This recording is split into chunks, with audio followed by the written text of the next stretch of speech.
Go ahead, Jeff. Good morning. Good morning. How you doing, All right, what's up? Not a lot. All right, thank you for the call. Hey, wait. Great call. Great call.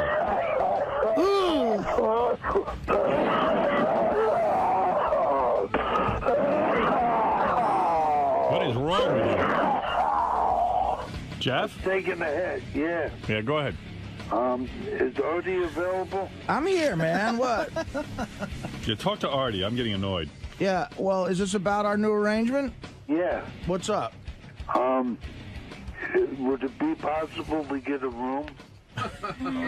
You have an arrangement? Well, again, I told you, up in Syracuse, Jeff comes and gets backstage, and right away, the fucking sob story. He goes, I said, Jeff, all right, I'll bring you out. You say hi to the crowd. You could show your ass. So he shows his ass, and I give him a couple $100.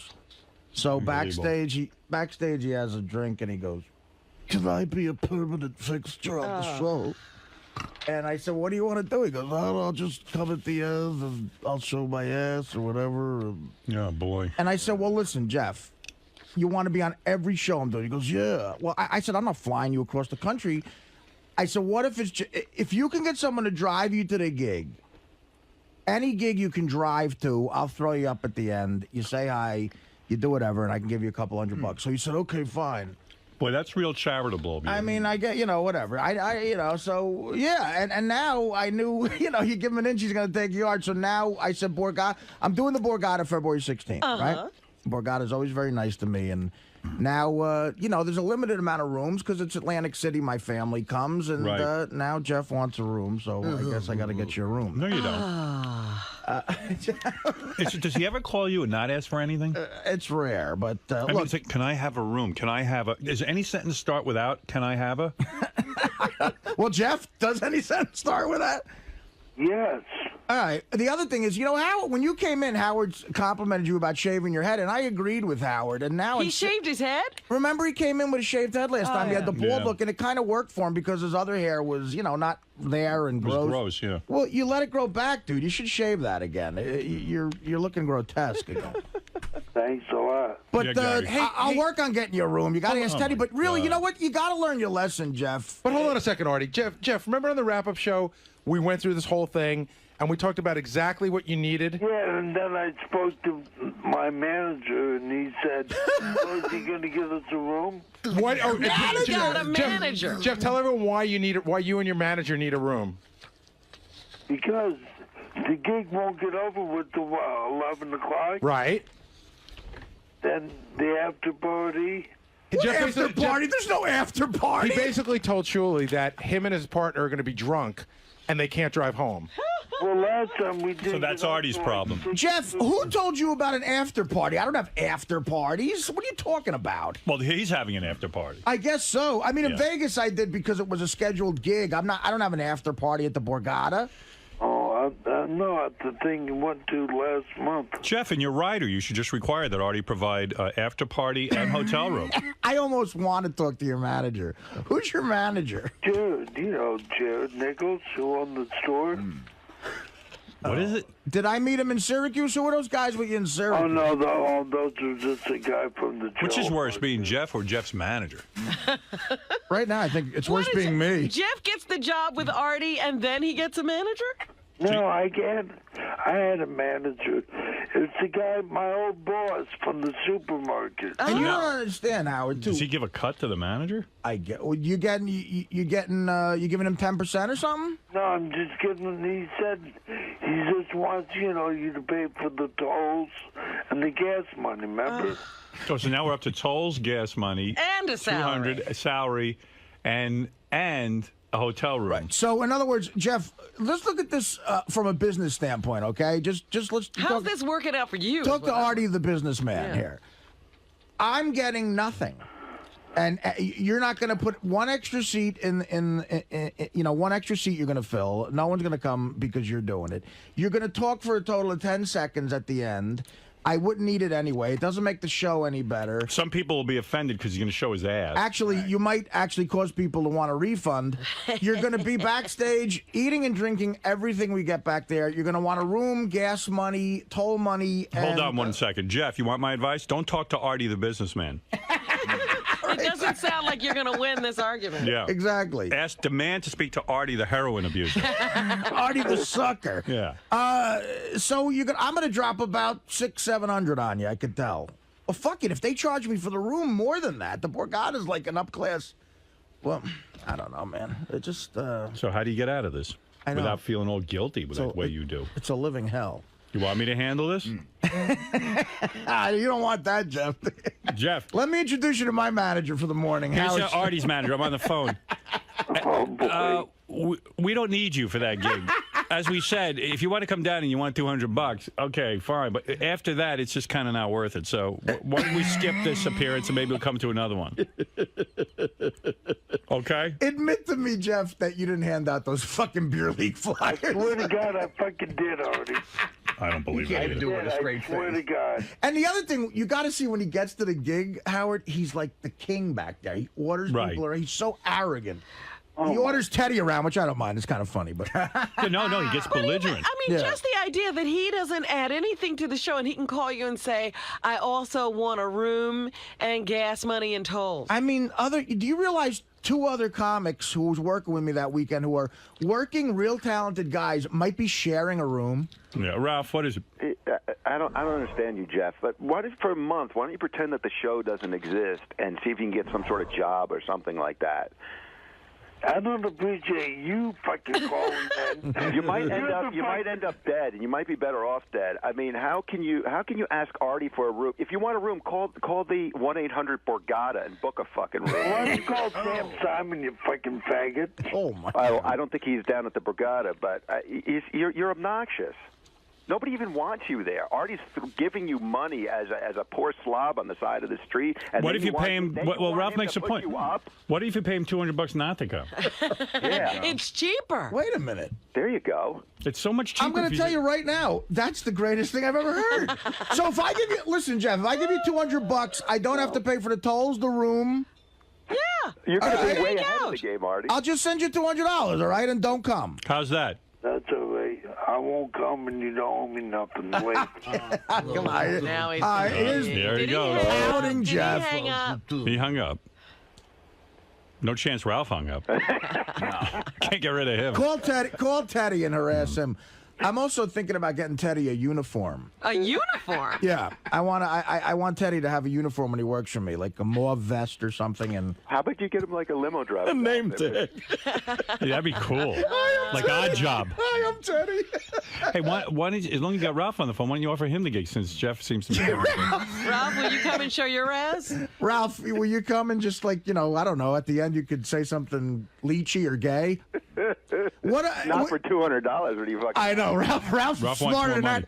Hey, Ralph, will you design Teddy's uniform? Do you Well, really then want? you won't get it for about a year. Will Teddy wear a uniform? I brought this up the other day on the road. I said, Ted, I really think because he looks like a slob. Yeah, it's not cool. He's a guy. He looks like a pothead, He looks like he always looks like he just woke up. Well, exactly, and he's my assistant. Like I'm supposed to look like that. My Yeah. assistant's supposed to be kind of professional, and I mean, I saw Teddy, Artie's assistant, this morning for about 1 second before he got thrown out of here. Well, He comes walking I thought he in. was bugging you. No, well, he was. He Right, comes. He exactly. comes walking in with this big giant painting wrapped in brown paper, and I thought he was coming in to show me something. It's some of Artie's personal business, and he's unwrapping this thing, and it's making tons of noise. And I'm trying to listen to a tape in the commercial, and I have limited seconds. And Gary goes, Teddy, do you have to do that in here? Go outside and go fucking open this thing up. Was And- that what was happening? yeah. Well, and I then- said the and same they thing, threw too. I Teddy said- out, and Teddy carries out this big picture, and it's all awkward. I said, and- Ted, he's fucking conducting business in here. Just go outside. I love that Artie's fucked up life is spilling into your studio. No, but so I mean, I have Why the don't you get Teddy like a Star Trek uniform and let him walk around? I'm in telling you, that? Howard, I thought of Five this years. last, and I was talking about it with like Nick DiPaolo too. We're trying to design Teddy's uniform. He never looks. He always looks sloppy. And I have an assistant who goes, listen, organization isn't my strong thing. What is his strong Well, thing? I said, well, then why are you an assistant? It's not my strong thing. That's why you got a fucking assistant. Because you're crazy, Artie, and you give a guy a job who's clearly underqualified. He's a nice guy and he's loyal, but he doesn't look professional, so I'm really thinking about getting him a uniform.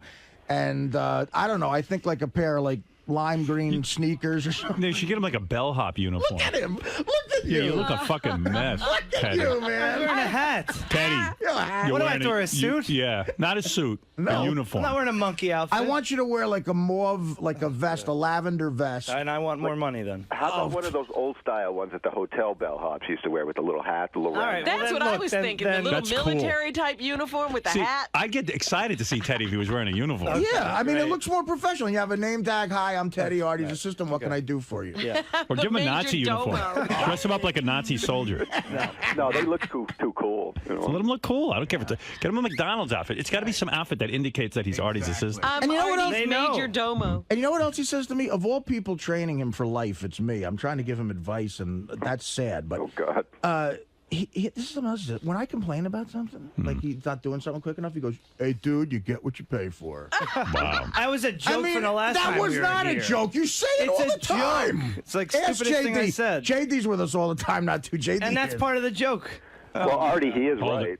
it. Jeff the it's- drunk is back. You know on. what I'm fucking paying this kid? Forget about it. Oh, really? Yeah. That's you a probably lot are of being money way for a too generous. part-time job. All right, wait, Jeff's back on. Yeah, Jeff. Why did Jeff call back? I don't know. Hey, Jeff, I thought you were pissed off.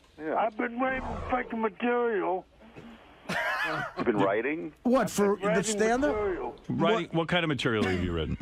Oh, so all of I a ain't sudden you're gonna tell you. I ain't you're a gonna- stand-up comedian now? Well, now Why'd you call back? So, in other words, if Artie puts you on the bill, you'll be doing this material. I'll be doing an act. What? I'll be doing an act. And I'll Oh. surprise him. Well, Why'd that's you do different. a disappearing act? Well, wait, Can we that's- hear a joke? No. What do you mean no? Let's hear it. I'll tell you my first joke. All right. It's okay. I was excited that Artie was going to have me here at the Borgata. But, I'm already laughing. Boo! Fuck you. Fuck you, lizard. listen, sit down. I called up Marianne from Brooklyn. Fuck I her! listen, and I told her, and she said, "Oh, Jeff, we have time. We can think of some stuff." Oh my You God! This suck. is your first joke? You And I suck. said, but it has to be funny, Marianne. They don't want to hear nothing from you.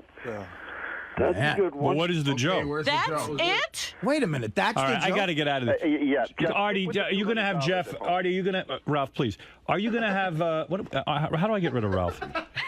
You Please. man the Listen, phones shut up. Well, here's the thing. You gotta. Do you have Teddy's number? Yes. Yeah. Jeff, call Teddy, and you're gonna have to deal with Well, Teddy. I mean, now. look, he doesn't have to stay at the Borgata. There's a 1,000 hotels right there. The rooms at the Borgata were only given so many, and we got to take care of the comics, yourself, JD, and so on. There's like there's other places nearby if he has to stay. Which, okay, down how about there, this, then Jeff? Stay at Would- the travel lodge. Does it have to be at the Borgata, or can it be at a lesser sort of, valued type place close by? One of those hooker motels.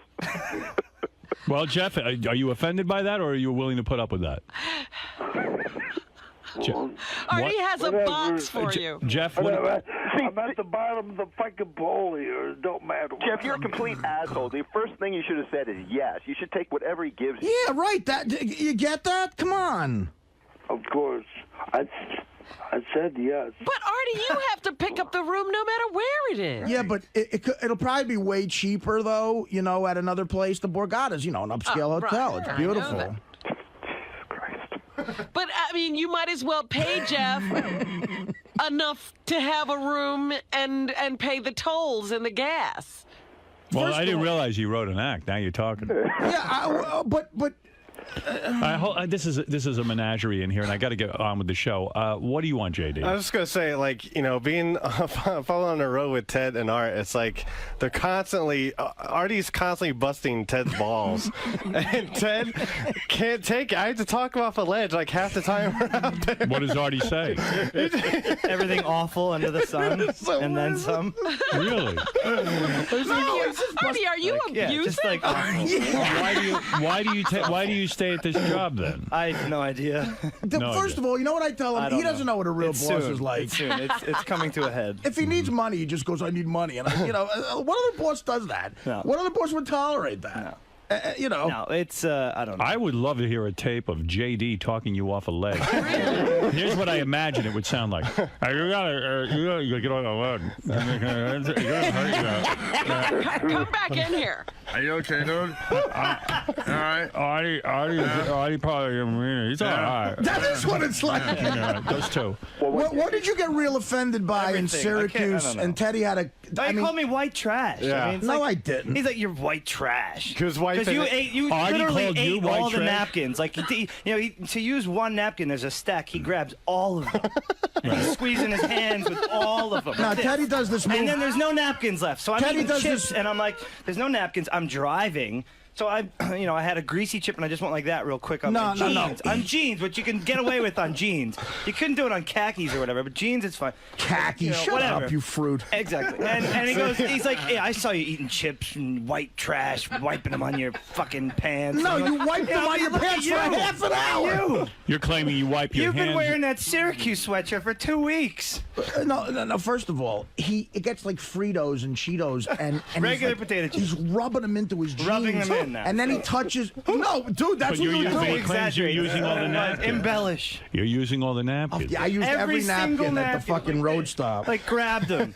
Yeah, I mean, who can you believe here? This is exactly what it's like. And then he goes, his friend, Art, we're going up to Syracuse in case it snows. I got a buddy with a contact. He can get us an SUV. Yeah, I rented gets a an nice SUV. Everything breaks on the SUV. One thing broke. No, the back latch broke on the way home, so every 2 minutes, all you heard was beep, beep, beep. I'm like, Ted, what the fuck is this? I guess I got what I paid for. Yeah. Well, all right. Look, this sounds I paid for it. fascinating. It sounds fascinating, but I've got to go. yeah. Jeff, it sounds like you're back in business. Artie will work out an arrangement. Call Teddy. But honestly, I thought we left it. He was going to send him 200, and that was it. No, I'm going. That's the best idea. that insult them. All right, thank you. Goodbye, Ralph. Goodbye, Jeff. Out. Yes. Yes, Jeff. Oh, he hung up. Where is he? Goes Howard, and I go yes, and then he hangs up. Oh, I'm exhausted from that.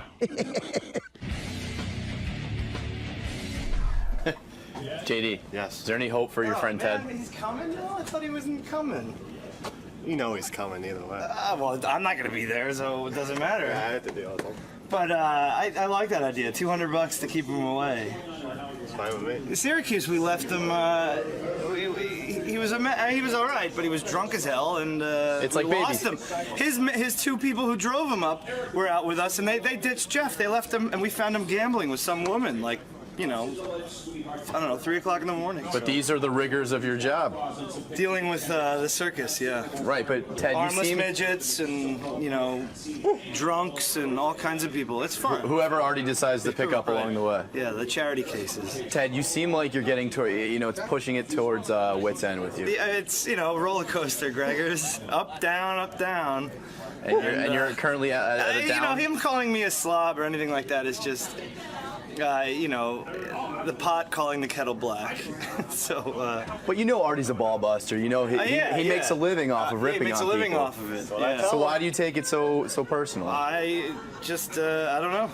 Because it's not worth. Honestly, it's not worth it. It seems like Artie wants you to be something that you're just not capable of. He wants you to be this sort of button-down professional who's super Yeah, he organized. wants me to be like Jared, and look, he's not going to get that, So there's just no way you're gonna morph into this guy that Artie wants you to be. Well, no, I mean, look, he asked me to do this, and I do a good job. It doesn't matter what I look like or how I dress or The end result. and how I act. It's the end result. Every show we've been on since I've been working has been a huge success. He always says great job at the end of every weekend, and so that's it. I mean, this is bullshit. This is all for the air, and it's all an illusion. Robin, it's time for news. Some big news in the world of sex. They say some researchers. Yeah, I know what it is. What? That you should use the pillow as the girl's face when you're making out with it. Wet cunt. It works. No, those weren't the researchers I was talking about. That was. Tell me there's a new position. I'd be curious to learn it. No, but this is great news. All right. Because, and Artie will love this. Artie, this is good for you. being a single guy out there. Single fat piece of shit. Oh, here we go. Case Western Reserve University researchers say they've made a breakthrough in AIDS prevention. Oh, I never worry about that. I don't have gay sex ever. It's not Could be about transmitted through heterosexuals. Oh, yeah. Right. Scientists yesterday announced the development of a gel women can apply before intercourse to prevent the transmission of HIV. And then people are too lazy to put. Wet cunt. Guys don't even put a rubber on. They were That would able prevent to it, too. reinvent an anti-HIV molecule that is cheaper to produce, but every bit as effective. The next step is attracting funding for preclinical testing and human trials. There's nothing better than. That's.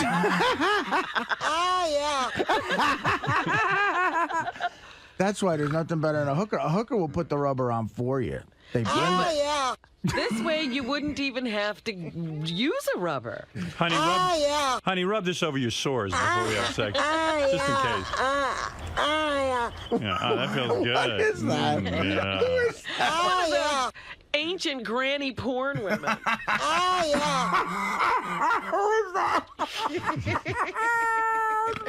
Come on, honey, put on it. Yeah. He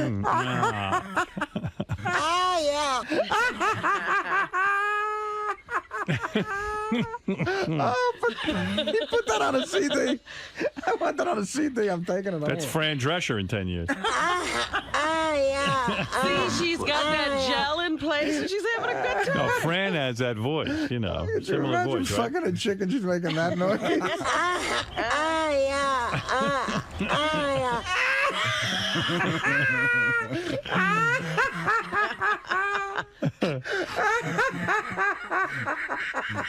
Actually, that's a girl named Kathy Jones. Really? Yep. Really? She's one of the old porn stars that we I was had in going to here. say, you gotta be more than a girl. Hey guys, do you have any Kathy Jones videos? Gotta see Was her she in one of the action. ones who was here for the family? Yeah. Oh, Kathy Jones. those girls were great. Though. This is now a party. Maybe we have a clip of her work. I don't know. There's something time. What? 2 seconds. All right, thank you. I don't think I could see the visual to that because I might have a fucking heart attack. I'm not a visual, but I'll have some tape of her, you know. GP1 and white. Thank you. All right, here we go. This is Kathy Jones, a little bit of an extended scene. Take it, you old fucking head. Oh, yeah. Fuck you, little bitch. Oh, I want it. I want you to fuck me. Oh, yeah. Here I come. Here I come. Oh my God, there she is.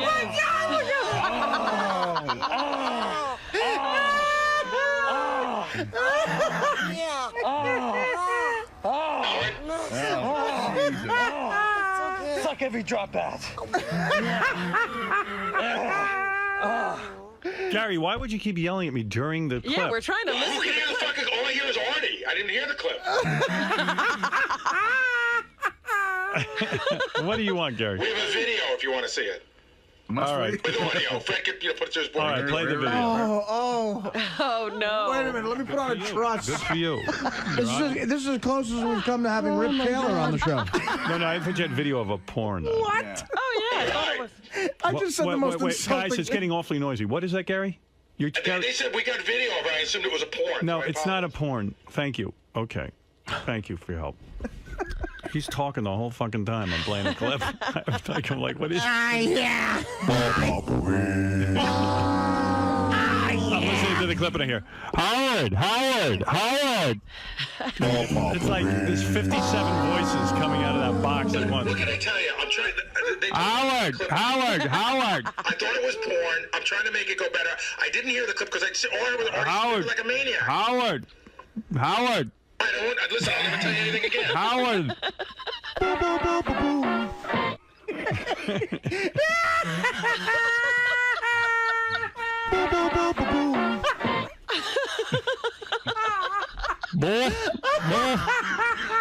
that one come from? I mean, I'm playing this Kathy Jones clip. Right? Oh, shit! Take your cue away, Boff. fucking hag. Boff, I got something else. Boff. Fuck your little bitch. Boff.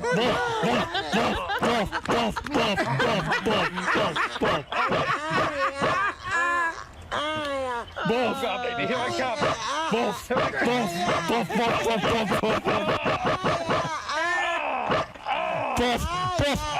I have another clip. Well, I'm listening to this clip. Boff. I love how it's my fault, but no. Artie gets no shit for screaming over it, so no one can hear it. He's laughing at the fucking thing. But no, It was. I was enjoying that Artie was cracking up. It was good, and I'm hearing, ho. It's a shut up. What? I can't hear you. What? Go play some more chess. Boff. You know what? The only way chess could be gayer if the pieces you move were cocked. Why does he always go back to chess? Boff. Gay. Chess. Boff. What does chess have to do with it? Stop the show. I gotta tell you something. It's important. What is it? I got another clip. No, but I'm playing a clip. No, I can't hear it. Artie's laughing.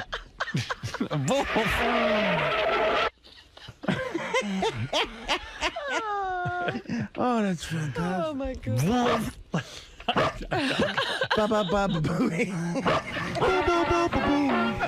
is the best. Where did that come from? Mars. Oh, I love it.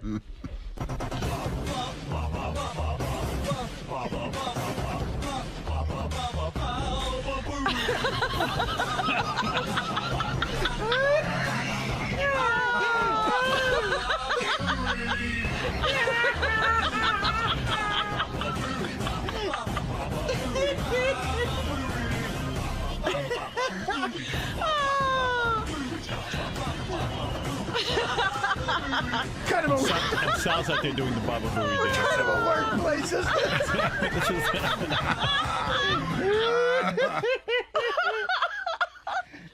It's a fucking lunatic asylum. Gary, I know you're a beaten man because Sal just did the whole dance and you didn't even do anything. I was on the phone. I could care less. You know what? We'll see who's a beaten man very soon. I want to throw up. I guess Sal's gotten over falling off the stage. That's the first time he's done the Baba Booey dance since I then. know, he's getting bolder. Oh, my God. That was made by Kevin Kraft. That will get a That laugh. one was? That Yep. one? There you go. The Kevin, Baba he's Booey? funny. I love Maybe it. he is funny. Was he stapling his taint to something? All right. Thank you, Gary. I know you were trying to get in some important information. It just got garbled in there with everything else. Well, the other issue I have, and I'll try to fix it, is I can't put if I put my monitor up too loud, now it all feeds back. So I can't hear the show that well when I talk. Well, that's not important. I mean, that's important if you're the producer, right? That's not important. I mean, I think so. yes. Both. I found the clip, but I need to tell you something. Yeah. Oh, yeah. Can I just say one more thing in my defense? Chess is gay. We know. No. Can I make it sound as if I thought that I was putting up for you the visual of what you were listening to. Yes, I we know. I understand that. Thank you. Maybe he needs one of those little earpieces like the news people use that have the show running in his head. Maybe he needs Teddy's uniform. Oh, yeah. You know what? We're going to get Ralph to design 2 uniforms. You know what? Now I'm sweating from laughing. Orange and tell me the car's pink. You had no clue. The structure You of the had story no was true, clue. and I stand behind it. Well, good. You stand behind it. I think it was bullshit. You don't. How is it? So it's not true? It's true now. Thank you. I Thank said it you. was That's true. it. I Thank said it was true afterwards. When Howard asked me, I said it was true. Not to you. Do you hear this argument?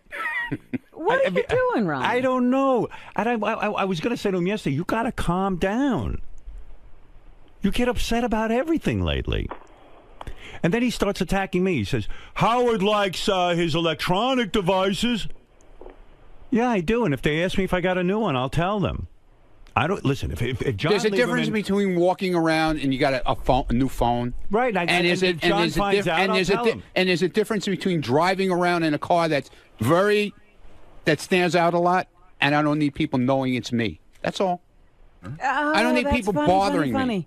You got a car that people will look at, and now you don't want them to know it's you? To see it. Yeah, they'll see it, but they don't have to know it's me. They don't have to know it's me. Why buy a car that draws that much attention? Oh, here he is. I don't want to deal with him. Oh, there's John Lieberman. I don't want to have to deal with him now. You don't? Why don't you care? Let's I can't stand him. Why? I can't stand the man. But Ronnie, he's part of the show. He's doing his job. He's a shit reporter. Is this on right? Yeah.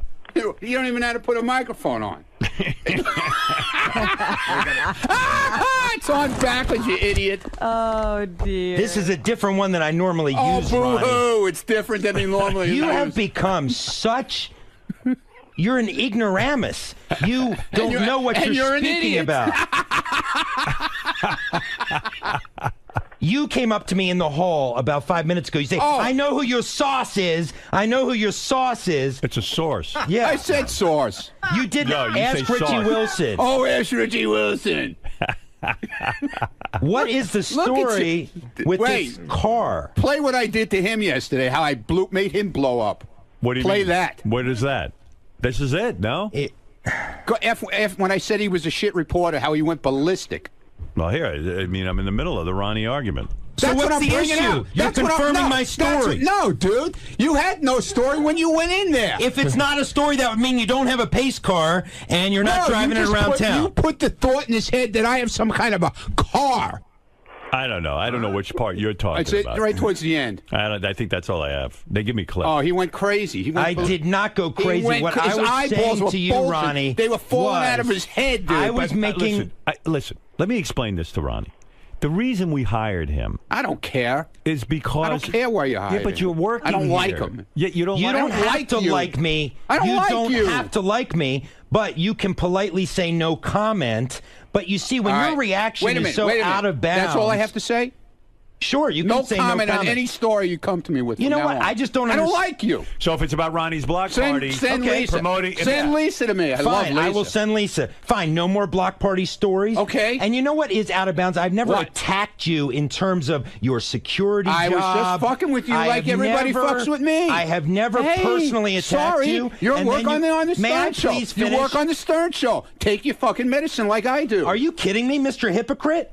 Take your medicine. I take it all the time. Ronnie doesn't know what hypocrite means. You explain it. No, I don't. All right, go ahead. Sorry. No, I'm stupid. Yeah. But I'm fucking stupid. You attacking my reporting is ridiculous, and I'll give you an example. Don't look there how are a number defensive you because are. You sound like me now. When I go up to Gary, and I ask him a question, he is forthright. I say, Gary, I heard... Because all the stories you do on Gary No, because Gary's running for park recreation there. Gary... Let me give you an example of a story I did yesterday that Gary didn't want reported. I say, Gary, I heard you were in a car accident. I had two sources. What happened? I had two sources telling me he was in an accident. And you know what Gary does? How come you killed the story? It was on the air yesterday on Howard 100 News. You don't listen? No, I hate the news. Oh, so you can criticize, but you don't listen to what we do? Stories. I don't like your stories. Okay. I only listen to Lisa's stories. And Shuley. They're the greatest. You know what? Reporters. When Shuley's even awesome, Scott man. DePace, Shuley is the best Scott reporter, DePace, man. He's even funny when he does his stories. What about even Scott DePace? Yes. When I confronted him yesterday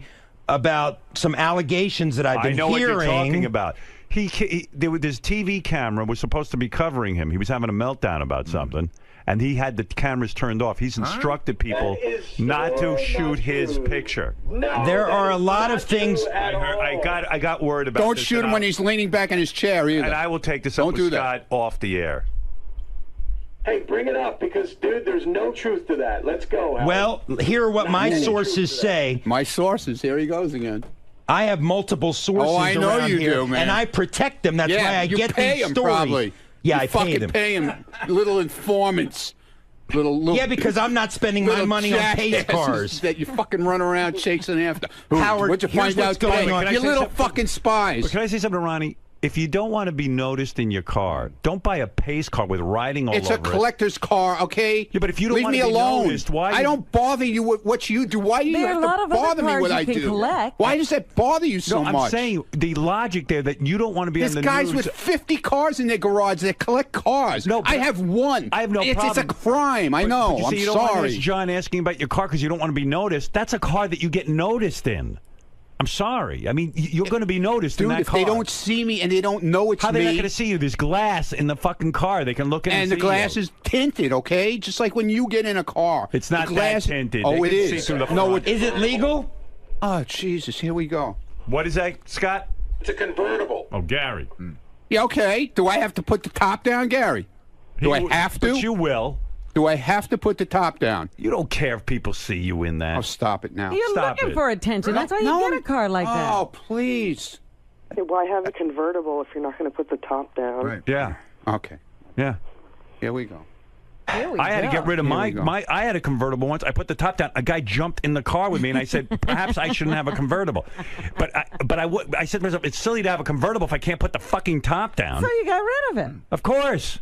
Now he's saying he wants a car that gets attention, but he doesn't want the attention. Yeah, he didn't want attention. You better do a follow-up story on that. Oh, we already got it. He already said that he'll refuse to tweet out any photos of the car. Right. And he wants to know who my source is so that he I know can- who your source You is. absolutely Who is do it? not. I ain't telling. Who? I know Why who it are you is. not I know telling? who it is. Three. Name I know them. who they are. Name the I three. know exactly Name who them. they are. Name one of the three. I know one of them for sure. Who is it? I'm not telling you. Why? I'm not going to rat your rats out. I won't rat. What? Why won't you? I'm not going to rat your rats out. Who do you think You is got so- rats all over the place. Yes, Yeah, I know do. you do. Yes, I do. I know you but do. And they're What- watching you. Yeah, good. Let them watch me. Who gives a shit? Let them watch me. Nah, you give a shit. Look at you. I'm just looking at you. I'm I looking can't at believe you. I'm seeing a grown man upset over a pace car that got out on the air. I don't like you. I told you that. I told you that in the hallway. And I told you do I not have to don't like me. you. You don't have to like me, but you can say no comment. No I've had comment. many other people not like me. No comment, and I don't Isn't like it you. okay to rat a rat out though? No. And give your idea on who it might be? No. Why? Why are absolutely you not. protecting them? Why should I? You're protecting his source? Because I'm not like that. Thank I don't you. rat people out like he fucking rats people I out. never rat people Yeah, out. okay. I never give up my sources on anything like this DePace thing. Let me tell you about this DePace thing. Go ahead. I have people running. Everybody knows about that. The whole hallway knows Yeah, about well, what he's went got a down. report on that. I What have do you people know about it? I'm not saying anything. It's All right, not so my. let It's John not my say it then. business. What we have You know what, confirmed Ronnie? is this. You would make this show very successful. Yeah. Ronnie, you don't understand. We need information so Okay, that good. we can have a show. All right. Well, then let him do it. Let him be the rat Well, ass. here we go. Scott DePace, Shit reporter. according to multiple. According to multiple sources. Sorry, I heard the Stinks. shit reporter comment it. Stinks. You're a terrific reporter. Don't listen to him. Stinks. Could I please get this Yeah, go story ahead. out before I really have to take action? Oh, ooh. Is that a threat or a promise? No, I'm talking to Howard. Go ahead. Excuse me. Be my Go guest. ahead. Multiple sources, Howard, say that Scott DePace Multiple has sources. set rules in the Howard TV control room. I heard he that. must be notified when he's being shot by a camera Yeah. because, in part, because he doesn't want any unflattering images of himself on the Howard TV behind the Here's scenes. another For guy example, who when doesn't he's understand how we make a living.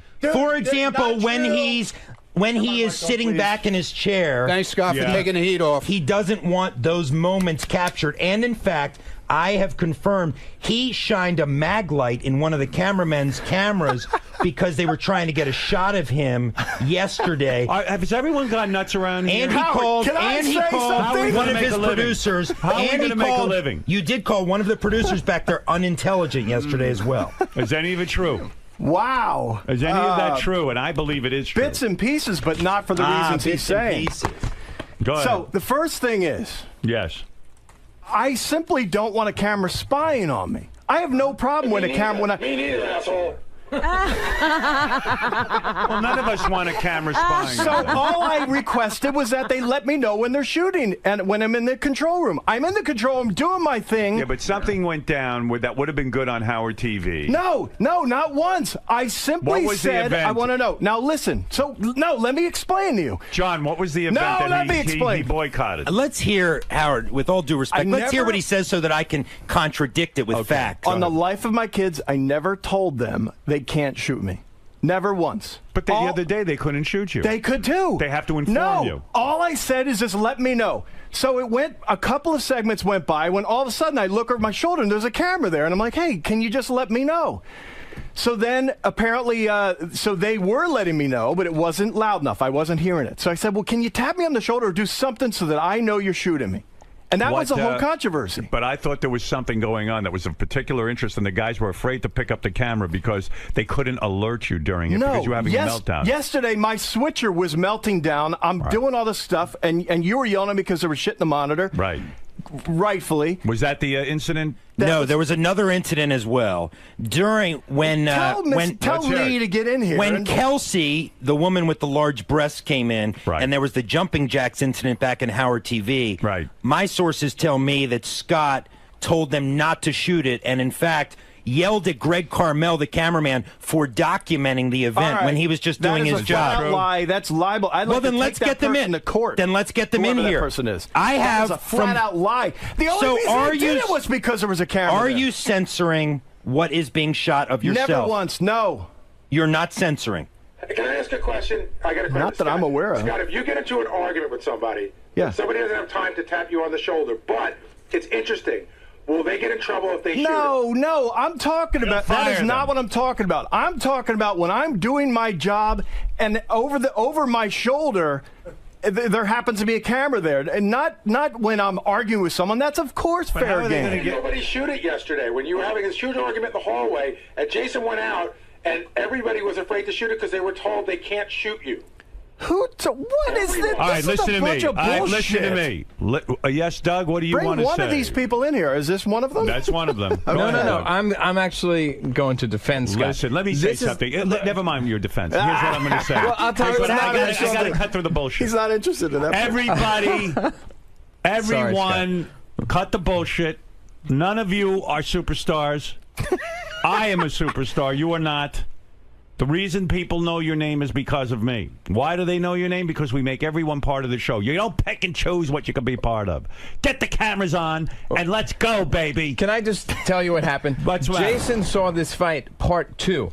Now, I don't know why John, the great reporter, is not reporting that he has this all on. He was in there with the microphone. They had part 1. It was all on camera. It was all on. He recorded it. So they picked it up in the hallway after the show, and I guess there just wasn't a camera around. On camera, why don't I have the tape this morning? I don't know. In other words, if it were anybody else, you'd be Gary. You're not going to believe this. Jason and John Hine had a huge fight. Here's the audio. Good point. Why is it not being we shown? can. I think you're going to be bored. Is there an edict, Doug? Why didn't you do this? Is there an edict? I did the story yesterday on Howard 100 News with Lee versus there you go. Scott. So, but is there an edict that audio. Scott cannot be shot in unflattering positions when he's leaning back in his chair? No. Well, I don't think I want to be shown that way, and if I knew a camera was on me, I probably would straighten up. Of course, I'm not an idiot. And that's the point here. The point, what Gary is saying is, cameras can shoot Gary ad nauseum, but you are putting rules on what cameras can show. Well, if that's true, then tell Gary to turn that camera on 24/7. I want to see what he's doing in his office.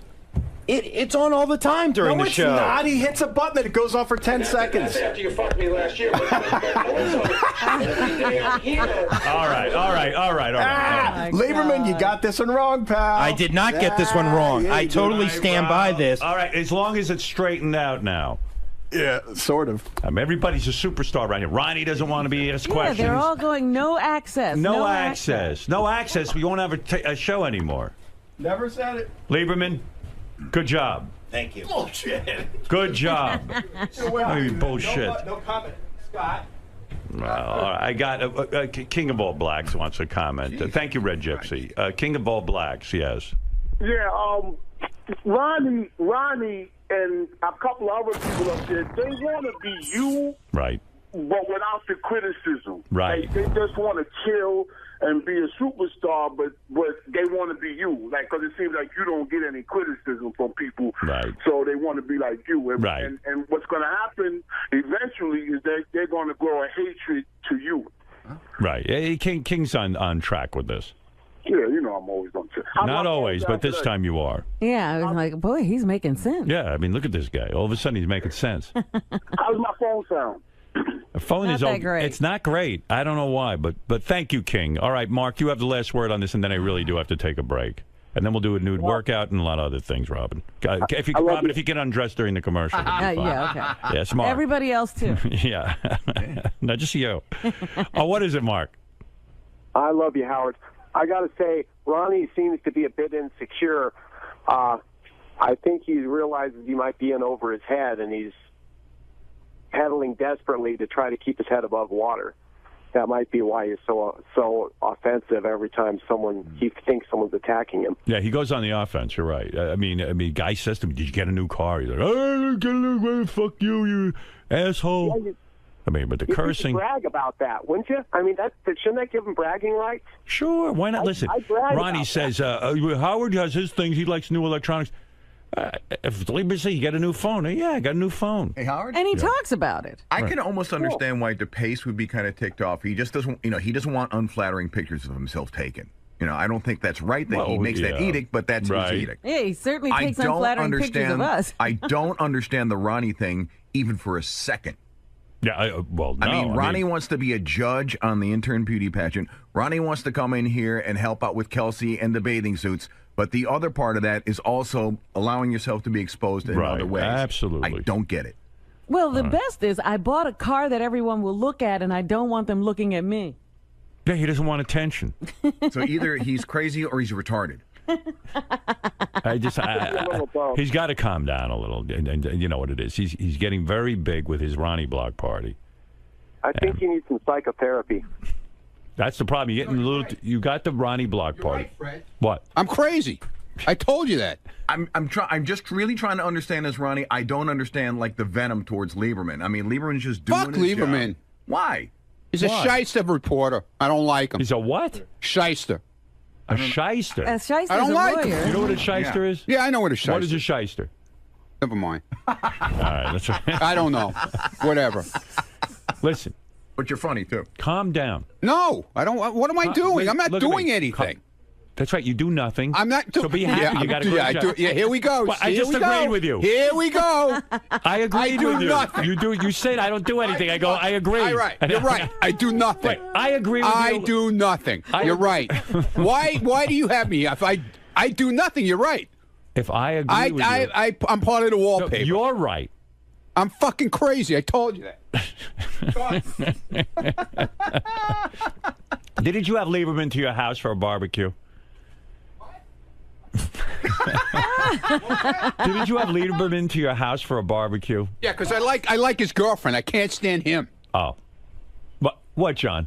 No. Didn't he have you to a barbecue? And his nice son. He has a nice son. Yeah. But he's a douchebag. I'm sorry. You like his girlfriend and his son. Okay, let me tell you something.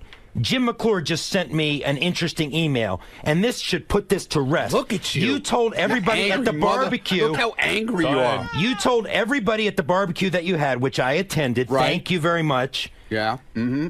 That about the pace car.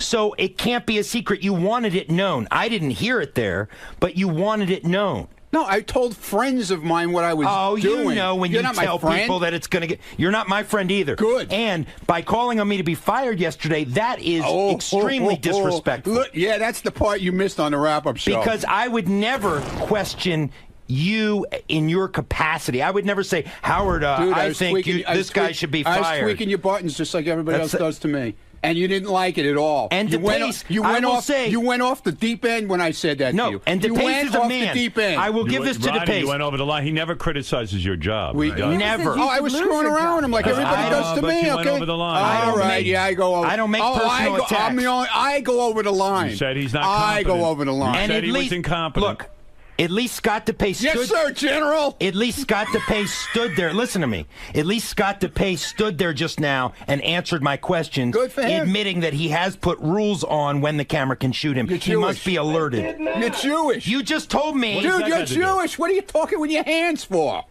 Jewish people don't talk with their hands. Scott, you just told me... Italians do, like me. Scott, what the hell's wrong with you? Scott, you just told me that you Look at him. alerted everybody that you have to be told when you are being shot. Where's your black dick, man? Let me see it. Yes, that's true. Thank you. Think Howard, did you hear yes, that? Listen, you don't have to justify this to me. You're so upset. I am not upset at all. But I don't like, I do not like when my professionalism and my profession is questioned. I know how to be a reporter, and I'm not here to explain to you. I am not here to explain to you the fundamentals of journalism. All right. You're going to blow an eye vessel like me, man. Look out. But now you pissed off John. I'm done. Did he just throw down the Yeah. It's getting crazy. Everybody around here is nuts. Mark, go ahead because I got to take a break. I feel for you, Ronnie. It really sucks when it feels like people are teaming up on you. Well, but hey, you got people out there that are supporting you. I'm not sure where they are, but they're out there, okay? Teaming up on him. They asked him if he got a new car. Yeah, I don't know quite what to say about it. Maybe he's self-hating and projecting it on others. I can't quite. I mean, what kind of question is that to blow up over? Don't you want to know about Ronnie's new car? Yeah, but he certainly doesn't want me to. That's why. But he's driving around in a pace car. I mean, he's not in the Indy 500. That's like waving a flag. I mean, that's like me going out in my fart man costume saying, "Please don't comment on what I'm wearing." It's like skywriting and saying, "Please don't read the note." Right. I mean, what is that? It's like a woman walking out with Band-Aids on her nipples I'm and going saying, to walk "Don't out of stare my at my house. tits." I'm going to walk out of my house naked and then say, "Please don't comment on it." I mean, what is that? Yeah, Matt, go ahead. Yeah, if Ronnie can't handle jokes about his pace car, how's he going to handle all the jokes after Richard blows him? Because even if Ronnie takes the joke, he's going to get jokes about it for the rest of his life. All right, thank you, Matt. You had the last word on that. I'm telling you, we're getting into a weird area with those two in a funny way. So it's out there. So Ronnie's doing this weird move. Ronnie's just leaning against the wall, and Ronnie's at the far wall, and Lieberman's over here by the green room, and they're just yelling at each other. And Ronnie's like the guy in the movie, like the gangster, like flipping the coin. He goes, "You're a shit reporter." And for some, I don't know why, but Lieberman goes, "Fuck you! I'm not a shit reporter." I'm telling you, it's getting weird. Oh my God. Do they know that? It's completely repetitive, by the way. Like you could go out there an hour, and the conversation will have not changed at all. Started up again. It's like that Star Trek. But Ronnie has figured. But here's the funny thing. Ronnie has figured out if he calls him a shit reporter, it gets under his skin. Right. But Ronnie can't. We talked about this on Rapid News. Ronnie doesn't understand how you rile him up to get under his skin. He doesn't. No, he doesn't like me. I go, but you don't really not like Lieberman. You're just fucking with him. He goes, I know. It's very interesting. John, why did you finally crack with this Ronnie nonsense? What pushed you over the edge today? Calling me a shit reporter. I only speak the truth.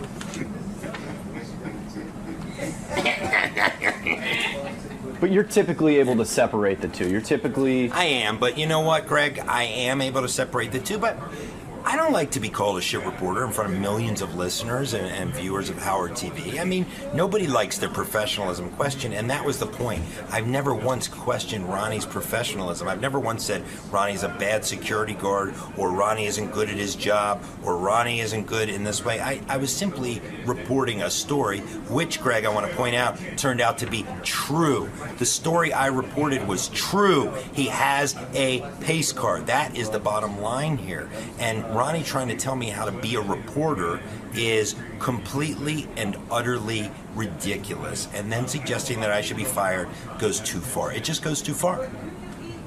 What do you think this speaks to? I mean, why would Ronnie take these roads? Why would he go down these avenues? Because... Fuck.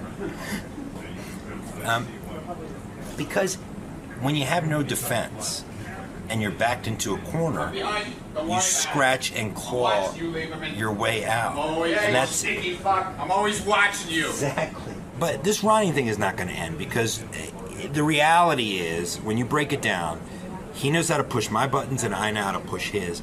This may go on forever. Just remember, I'm here behind you, man. I'm always around. Watch those cupcakes. He's putting on a few pounds with the cupcakes. He's worried about me watching cupcakes. You should be watching the TV screen, man. Is it safe to say that the honeymoon is over? That your little golden era that you enjoyed my the first 1 year. year? You know, this week marks my 1 year. I think the honeymoon, or maybe it was, it marks my 1 year. So my honeymoon's over. But, you know, at the end of the day, we'll just have to see what happens moving forward. Keep up the good work, John. It's a sign of your solid reporting that you've started to crack some of the team members around here. Thank you, Greg. You're next. Sucks. camera. Ronnie. Yeah. You get a special kind of kick out of when you get a rise out of John Lieberman or any of the news reporters. You know, everybody's got their guy they pounds on around here. I'm one of the guys that gets pounded on by everybody. So you know what?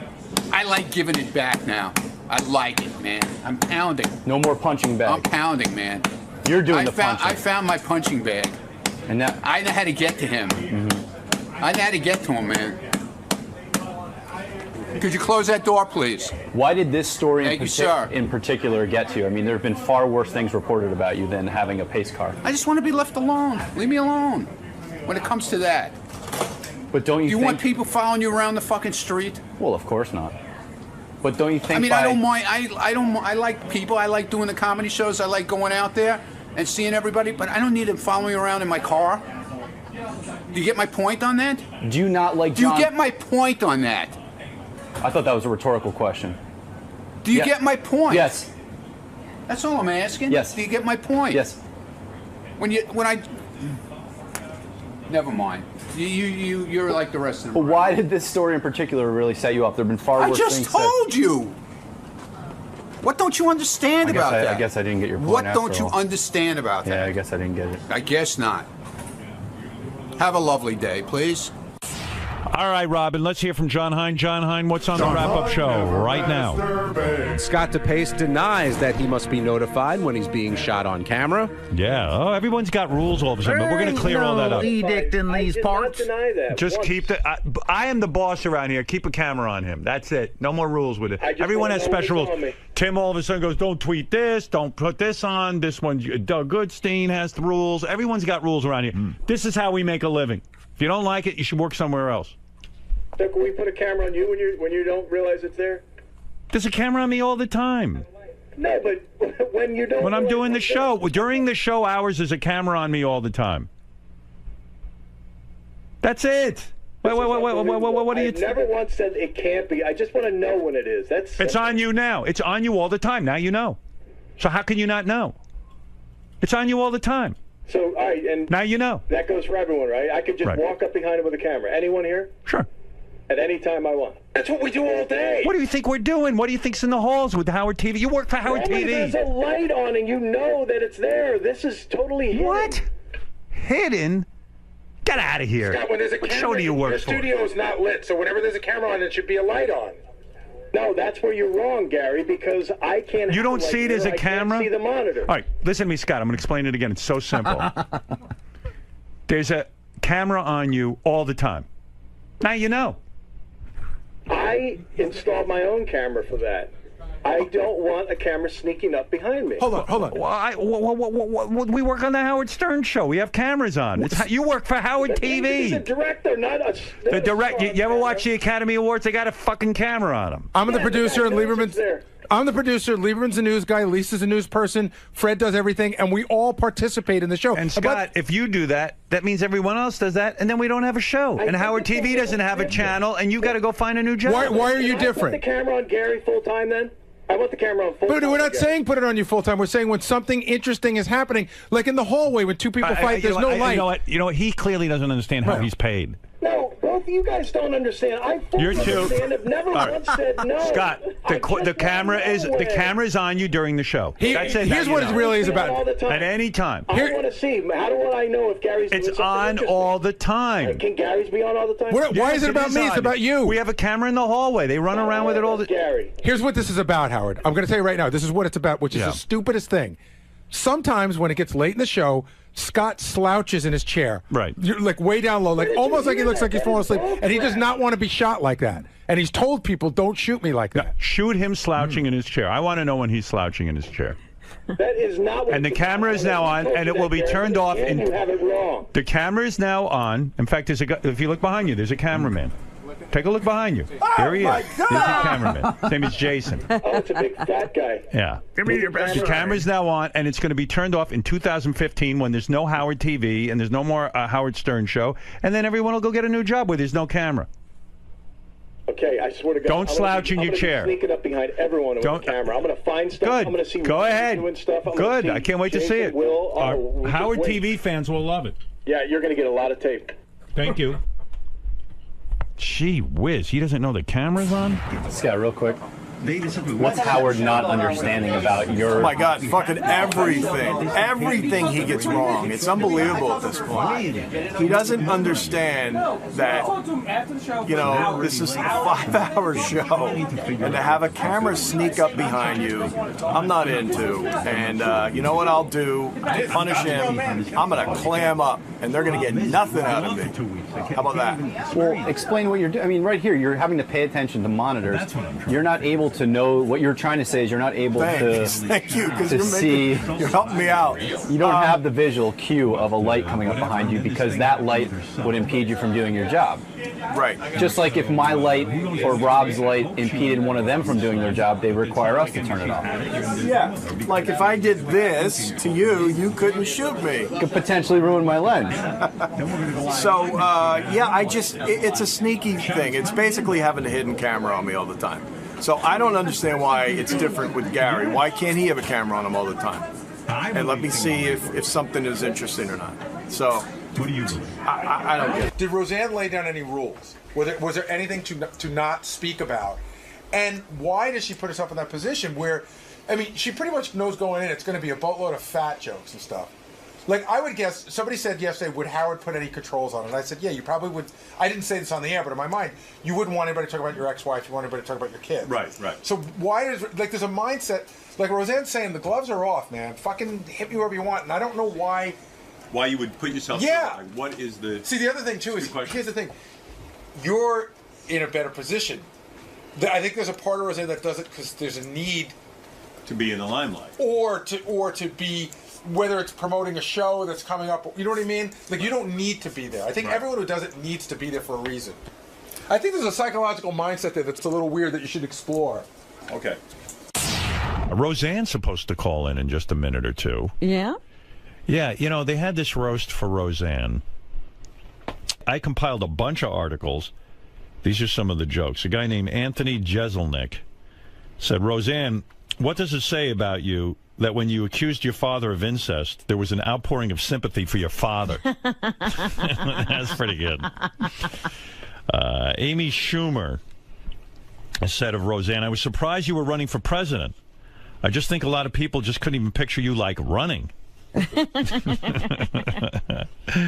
thought that was good. Yeah. Seth Green said, the thing with Roseanne is she has enough money not to work, but she still does a TV show every few years to punish the rest of us.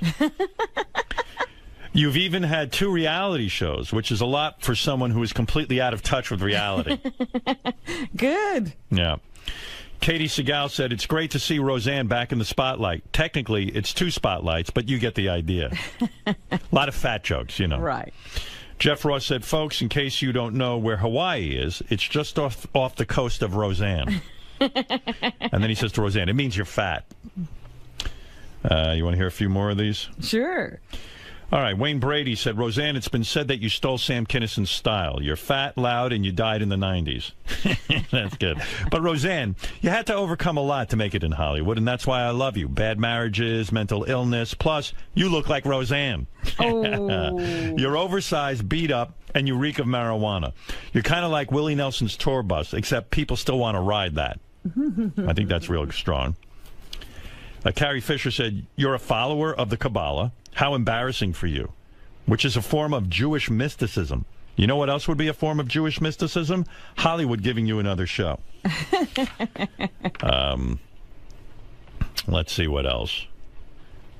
Gilbert Gottfried. Tonight it's our chance to end the reign of Rozilla. Forever. Evidently he kept referring to her as Rozilla. Rozilla. Everyone grab your torches and lead her to the pit. She'll think it's a barbecue. Rozilla. Oh, my goodness. Let's see. What did Tom Arnold say here? A lot of these we heard already. I had Rosie's face tattooed on my chest. Believe me, it's hard for a woman to have sex with you when Roseanne is staring at her. Yeah. It's even harder to masturbate. Rosie, this is true. Had I loved Tom Arnold tattooed... Oh, I said, Rose... I don't know, this is weirdly written, but he had I love Tom Arnold tattooed... She had Tom Arnold I don't know what this is.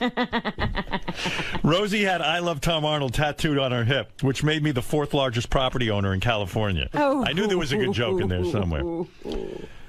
Rosie, there's no reason to be jealous of my wife, Ashley. She's tall and thin and wasn't even born when we were married. Plus, I've learned from your biggest mistake. I made her sign a prenup. I thought that was pretty good. To Roseanne's boyfriend, I want to say to you, man, no matter what, you've got to stick with this woman. She may not be the perfect wife, but trust me, she's the worst ex-wife on the planet. Literally. You do not want to be the guy on the couch with your date and hear how small your penis is on Saturday Night Live.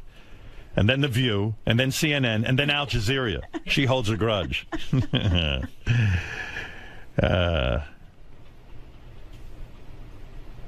Recently, Roseanne got in trouble for wishing cancer on a Chick-fil-A customer. But you guys can all relax. If she had the power to wish cancer on anyone, I would have been dead in 94. All right. Not so good? Well, Anyway. maybe it was his delivery. Maybe he had a better delivery than I did. Oh, right, Roseanne's on the phone. Oh, good. Hey, Roseanne. Roseanne? Yeah, hi, Howard. You okay, baby?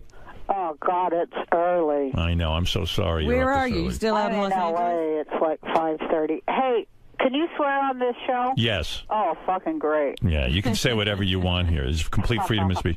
Roseanne, why would anyone, especially a woman in your position, why would you put yourself through a roast? Seriously, from a psychological point of view, I mean, it's endless fat jokes. Like, I was even thinking about it for myself. Like, if someone said to me they want to roast me, I don't think I'd want to put myself through it. Why? It's fun. Is it, though? I mean, well, it is. I mean, I'd say that over the whole, it was, Christ, it took about 3 hours to film it, you know. Right. But, you know, when it was up and running, there's some damn good jokes, man. You know, it's good to laugh at yourself. It's, you know, it's kind of a test to see how sound you are mentally and spiritually and everything else, like a warrior thing. And I knew I could do it. And, you know, but could you really? But funny. Roseanne, did you lay down rules? Like, I think if I had to be roasted, I think I would lay down some rules. I would say, look, I don't want you talking about my kids. I don't want you talking about I wouldn't even want them talking about my ex-wife. I wouldn't want, you know what I'm saying? I do, and I did. Yeah, I asked them, you know, not to make jokes about certain things about me, and I asked them to make sure that they didn't, you know, do the, you know, the stuff the kind of jokes they like to tell about any woman. I told them to class it up, bring it up to first grade, guys. All right. When you say you laid down rules, what did you specifically say to lay off? Well, don't talk about women's body parts and their smell and all that friggin' ridiculous kind of snake-like joke that a lot of guys think is funny, you know, and it's not, because there were a lot of women up there. So I just asked them to class it up, and you know they did. They did a great job. Because then it's too easy. You like when like sometimes. No easy. Yeah, well, don't talk about no shit jokes. You know, when I did Roseanne, that was my rule. You're not getting one shit joke in there. Or like your pussy smells, or this kind of thing, like where they just take a woman's private parts and just rip them apart, so to speak. Yeah, because there's other things you can make fun of a person for besides their asshole. Right, and when a guy said, when someone gets up there and says, "Oh, you know, Roseanne was molested as a child," which is something that caused you a lot of pain, and Roseanne was molested as a child, and I feel so bad for her father, you know, that kind of thing. That didn't sting a little bit? Actually, you know. Actually, I told him don't do, if you're going to do any jokes like that, you know, don't have it be like like Sandusky would laugh. Right. Like where a guy would think, oh yeah, it's okay to molest someone. Yeah, but the one that, you know, they did, I guess they're going to take it out. They've been real nice to me, and, you know, of course I wouldn't have done it if they hadn't listened, but, right. You know, there were two jokes like that, and, you know, one of them I thought was really funny. I didn't think I would, but they say they're going to take him out, and now I find myself saying, leave that one, which you never know what you're going to do, you know.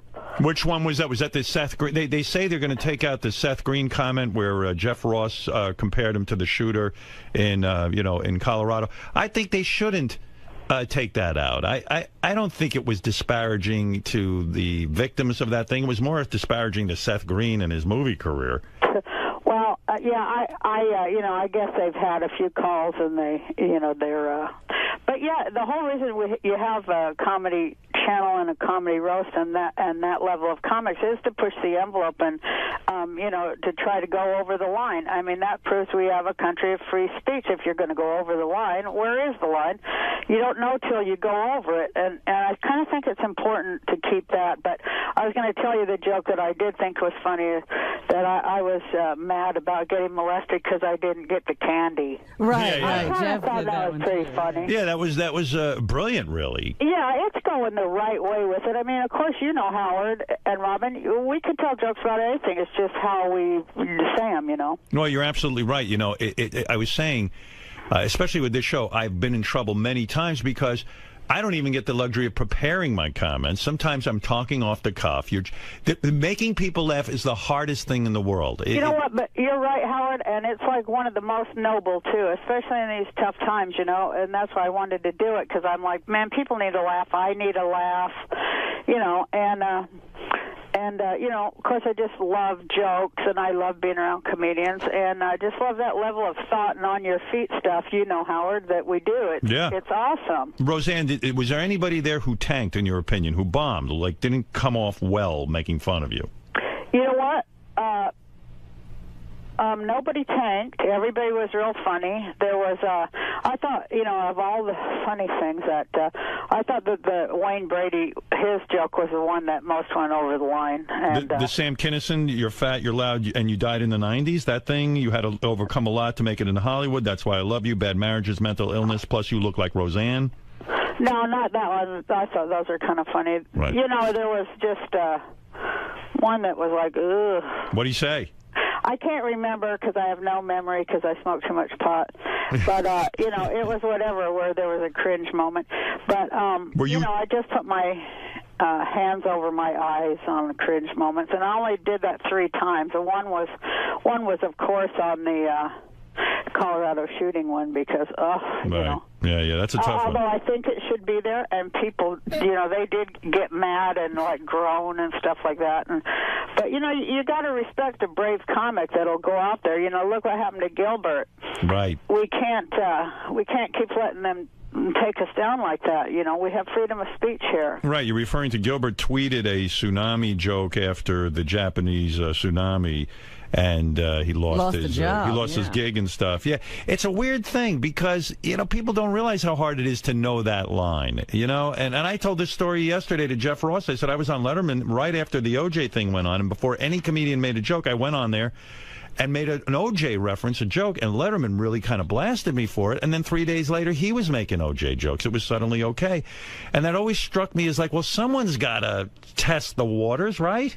Yeah, and also I think psychically, you know, the one that tells the first joke is the one that kind of bursts the toxic bubble that we're, you know, like once we laugh at it, you know, right. You know, we kind of heal it a little bit, I think, you know. Yeah, it's a tough line. Did you recently apologize for some of your tweets? You know what? I apologize that I used the wrong word to convey a thought. It's really hard on there because you only get 140 characters, and right. I used the wrong word. I realized after. I couldn't understand why people were so angry, so I reread it about 50 times, and I was like, "What?" And then it hit me that I had used the word deserves, and it's not at all what I meant.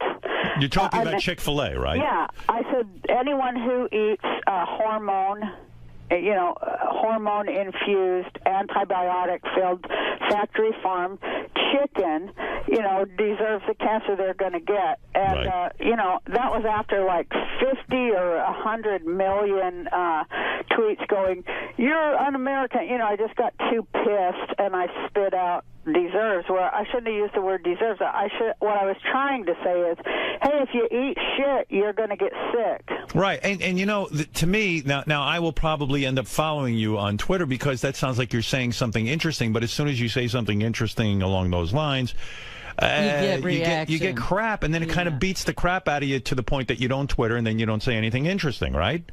Yeah, Yeah, I take a break once the idiot factor, reaches tipping point. I just walk away for a while. And with the Chick-fil-A thing, I can't believe how many people don't understand. This isn't a freedom of. No one's saying the guy from Chick-fil-A can't say what he wants to say. Well, he's trying to spin the shit, and say now that it's freedom of speech. It is certainly not about that. That's right. People in America, they can't friggin' name the shit. They can't be accurate and name the shit anymore, and then people make sure that they can't. Yeah, it's subterfuge. The guy from Chick-fil-A, what I'm saying is, because I believe people have a right to get married and gay people have to have a freedom should feel as good about themselves as anybody else.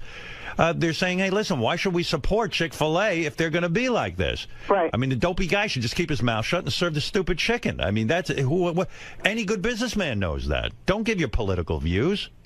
Yeah, especially when they're that extreme and they include, like, deporting gays. I mean, it's not just about gay marriage. He says it is, but that guy, Mr. Cathy, he gave $5 million last year to these real extreme anti-gay things that say that, that gays should be deported, among other things, and that, pretty much hate speech setting them up to get, attacked on the street. Where does he suggest we deport them to? The moon? I mean, he doesn't have any gay people? Where's the gay state? Here's what's the problem with a guy like that. He doesn't know any gay people? He doesn't have any gay relatives? He might even have a gay child. Well, his name's Mr. Cathy. That's what cracks me up. Yeah, Cathy. Well, maybe that's it. He's a little sensitive. Maybe he's trying to show how manly he is or something. I don't know. Now, are you still running for president? Yeah, I'm still doing it, Howard. And are you actually, in other words, when I go to vote, will I see the name Roseanne there? Well, that's what it's really all about. The reason I'm doing it, Howard, is because it's about ballot access. Now, the party that I was elected, we're on the ballot in 14 states. The point is that a party, other than this two-headed monster, this two-headed Republican monster, there should be a third party that people have a real choice, not two sides of the same coin. Like, okay, both Romney and Obama work for Wall Street. People should have a choice of a candidate who does not. And so, that isn't even on the ballot in anything but 14 states. What is the party? That's kind of what I'm trying to increase. What is the party you're with?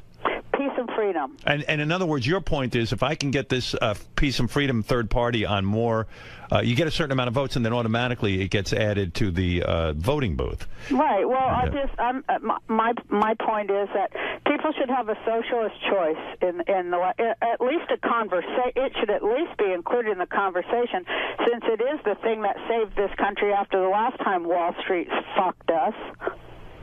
If you so when you go into the voting booth, are you going to vote for yourself, or will you vote for Obama or Romney?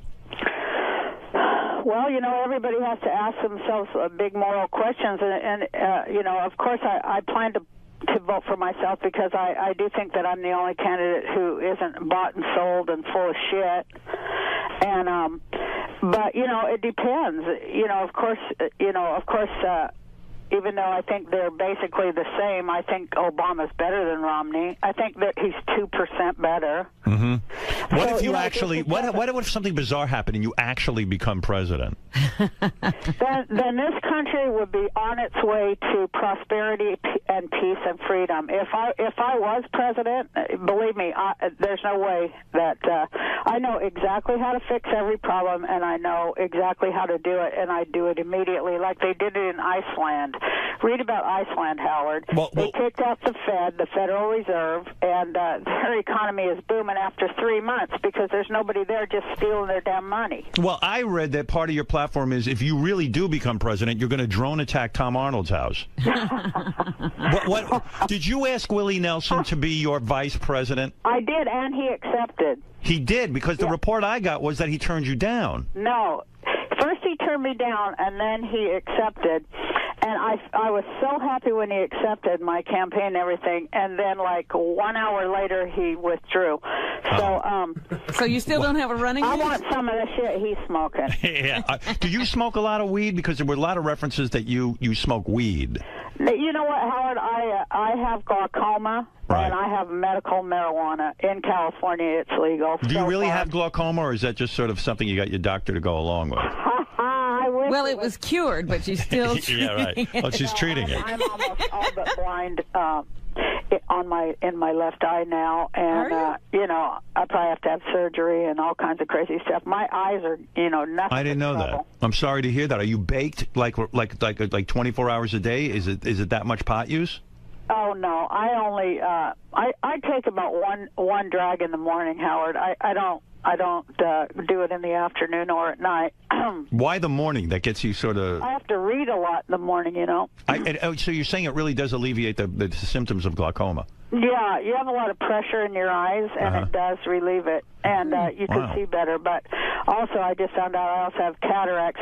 Christ, now I'm talking about how goddamn old I am. But can you believe cataracts? It's depressing, isn't it? Oh, it's just so fucking depressing. I guess I needed a laugh, and loved being around people laughing. The audience was wonderful, and and talk to me about the decision. Take me through this decision, because I had Tom Arnold on my show, I'd say about 2 weeks ago or 3 weeks ago.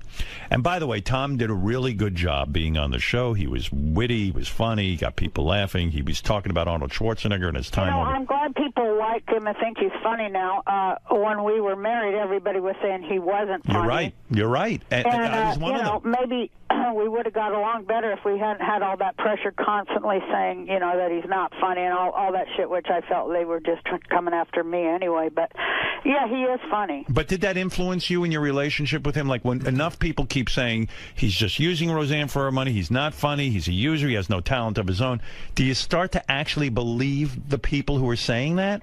No, I never believed it because, he was, I knew he was funny. I hired him to write for me. That's how we, made a relationship. But, it did affect us like, that kind of stuff does affect couples. You're And, damn right it does. It made him feel real, real bad. And then he would get mean about it, but he directed at me.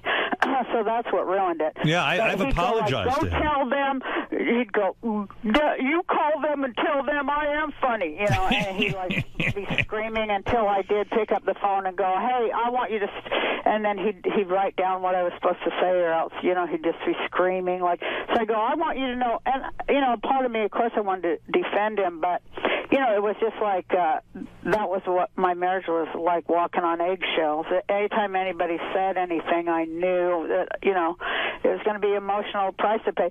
Like a lot of people who have unhappy, what do you call it? Spouses, it makes your life fucking hell. Yeah, you I never even stopped to consider that. Like all of the shitty thing, and I count myself among them, and I've apologized to Tom about this, because, Well, hey, I thank you, because I'm damn glad I ain't married to that son of a bitch anymore. Yeah, right, I know. But in a way, when you saw him at the roast, was there a part of you that still loved him?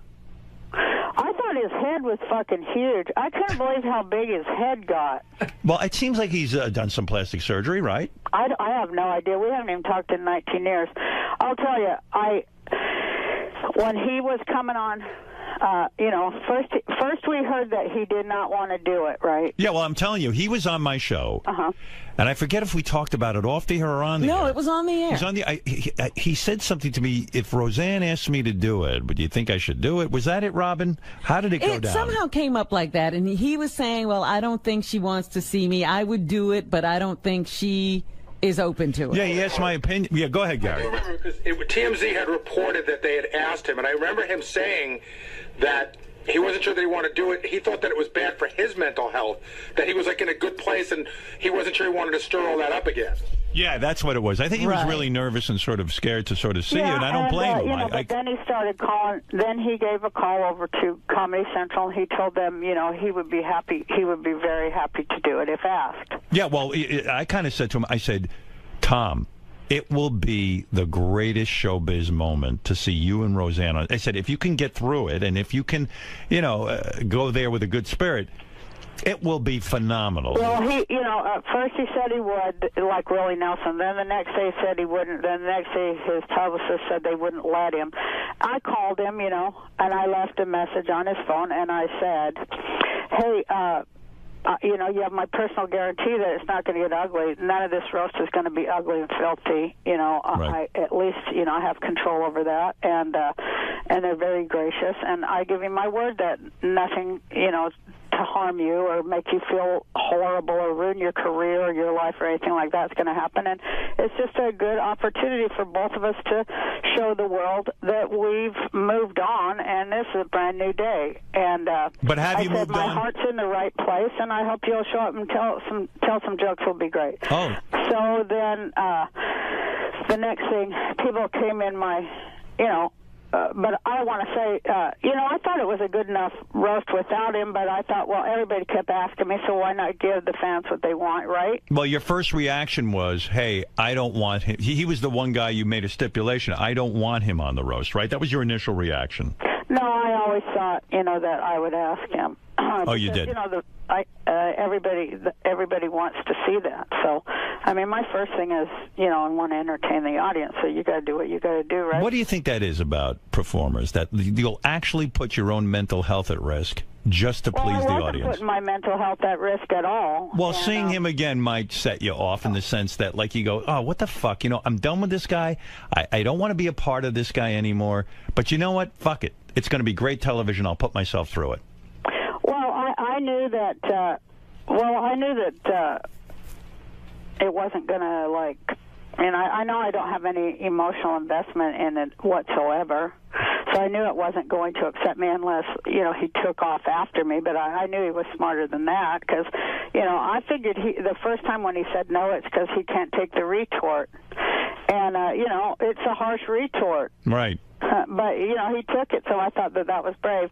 But afterwards, I thanked him, and I said, well, onward and upward. Good luck to you in your life. And, it's a good thing. Also, all the shit going on in our country, all this hate, I sort of thought, hey, if I can have this moment and show it, maybe I'll influence other people. Get past old shit, even politically, countries, maybe I say in my act, or when I followed him, I said, I realized that if I could bury my boiling, ceaseless hatred for Tom Arnold, there could maybe be peace in the Middle East. Yeah, no, I remember. I mean, it was such a vicious hatred in the sense that you even said, hey, he took millions of dollars of mine that I had in a box or something. I don't remember the exact story you told me. But, you felt he had stolen from you. And so I guess my question was, gee, when you really go through something like that and you still kind of harbor those feelings and you finally just kind of wipe this guy out of your mind, you don't have to see him anymore, this, that, and the other thing, you kind of put that all aside to please the audience, and that's what's crazy about performers, myself included. There's sometimes I'll do stuff I don't even want to do, but I know it'll be great television or radio. Yeah, you're right there. And, comics and stuff, we'll do anything for a laugh. I mean, of course, we've all embarrassed ourselves at some point, but that's just part of it. We're open people and honest. But Tom's very well off now. Do you think he should pay you back? Yeah, I do. Yep. Yeah, I know you do. I sure do. Wouldn't you? Yeah, that's my kid's money. He definitely should pay me back. Yeah. Yeah, and so, but somehow you put that aside, and even after the roast, it would have been awkward if you didn't go up to him and say anything. Yeah. So you walked over to him. He didn't walk over to you. No, he went backstage, and I came backstage, and I just, I said, I really, think you were brave, and you really did great. Your jokes were good. Did he go to hug you? Did he hug you? Well, that, of course he did that, but that was on the stage. I see. But when you were backstage, did he shake your hand or hug you? No, but I patted him on the lapel there, and I said, onward and upward, Tom. Let's roll. Let's go. There was a report that backstage he tried to steal your purse. Is that true? No, I didn't have a purse. You did not have a purse. No. You do not have to bring it. After he was done and he came off the stage, I was like, oh, no, that was an awkward moment. And I just kind of held my hand up so he could kiss my hand like the Pope or something. Right. But he went for the full hug, and I was like, oh, God. That one I was a little scared of, but, it was okay. There wasn't no dagger in his hand from my back or anything. So when we watch the roast of Roseanne Sunday night at 10 o'clock on Comedy Central, we're going to see Tom hugging you. You know what you're going to see, though? You're going to fucking see so many funny comics, with great jokes. And, Gilbert, he just put me away. Gilbert made me almost fall on the floor and pee my pants. Yeah, Gilbert is a great roaster. Yeah, he's a great comic. Yeah. He called you Rosella. Everybody was funny. He called you Rosella. Rosilla was the funniest damn thing I've ever heard in my life. I couldn't get my breath. Did you wait? You know who was really funny was that new girl, Amy Schumer. Amy is really funny. She's terrific. In fact, she said of you, "I was surprised you were running for president. I just thought a lot of people couldn't picture you like running." That was a lot of those kind of jokes. But, you know, those are funny. I didn't at any time feel that, you know, it had gone below into the toilet level like I've seen it do before, you know. Is it true that Sharon Stone was booked for the roast and then canceled? Well, you know what? She's doing a movie, and they moved their movie schedule, so it wasn't, you know, she couldn't get out of the movie, so, you know, she apologized and all that stuff. You believe she's actually doing a movie? Well, that's what we were told. I see. So there was But that's what I was telling you, Howard. There are a lot, and it's often very... She's loonier and shit. I would have had a great retort for her. Yeah. But Carrie Fisher was on there, and boy, was she funny. Yeah, everyone seemed to do a good job. You know, everyone, from what I'm hearing about it and reading about it, it seems like it's going to be a good night. But oftentimes, a lot of attractive women will back out. Yeah. Well, why do attractive women back out? Because they think they're afraid. They can't take it. They can't take it. Yeah, we all taking the retort is like the hardest thing on earth. You're absolutely right, because Sharon Stone, who is known for her great beauty, people are going to take shots at her saying your beauty is faded, and they really don't have a sense of humor about it. Well, Sharon can deliver a punchline, believe it or not, and I think she was very excited to be there. She was, but they just moved the schedule and she couldn't. So is she a good friend of yours? She's a good friend-ish. Is it true that you and John Goodman have been signed to do another sitcom together? Well, no. We did that pilot and they didn't like it. Okay. But, I suppose we could do that again anytime we wanted to, but, you have to question all that stuff.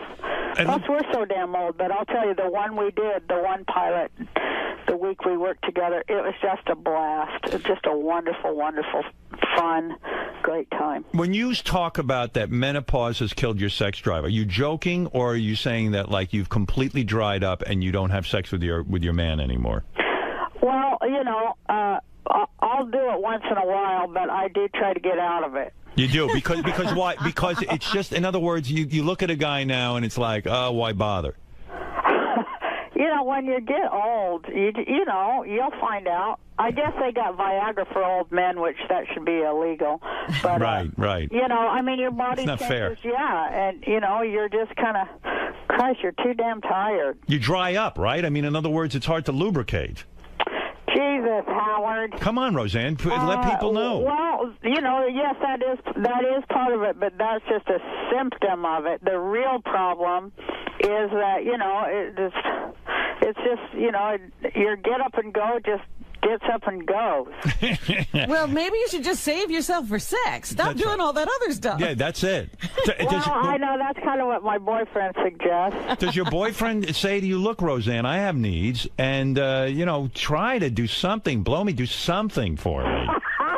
I mean, to just sort of dry up on him and not go anywhere with it. I mean, that is unfair to him, isn't it? Well, I try to be a good girlfriend. Right. Christ, it's hard, I don't know. I'd rather have pie and right. just like sleep and try to fix the goddamn world. If Willie Nelson isn't your running mate, who is? My running mate is Cindy Sheehan. And what is she, an actress? Cindy Sheehan, hon. Remember the woman who she lost her son Casey in Iraq, and she occupied George Bush down there in Crawford, Texas. The Iraq War protester. Yes. Yeah, so she's your running mate. All right. Yeah. All right, so listen, I've got the whole story now. Let's review.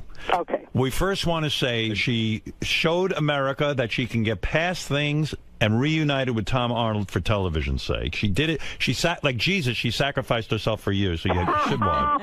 Actually, he had some great jokes, and he was real funny. Yeah, well, that's. Did it bother you when he started to have real success? When he was in True Lies with Arnold Schwarzenegger, he was having a major career. Did it irk you in some way? Like, did you become, I don't want to say jealous, but just like, oh, I don't want to see him do well?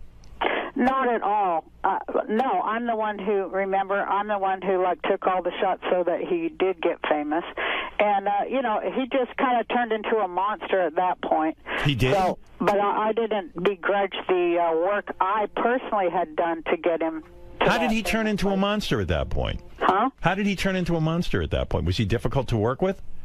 Oh, I don't know. I don't know what he was like to work with, but he was impossible to be married to or live with. Wow. And who has more money now?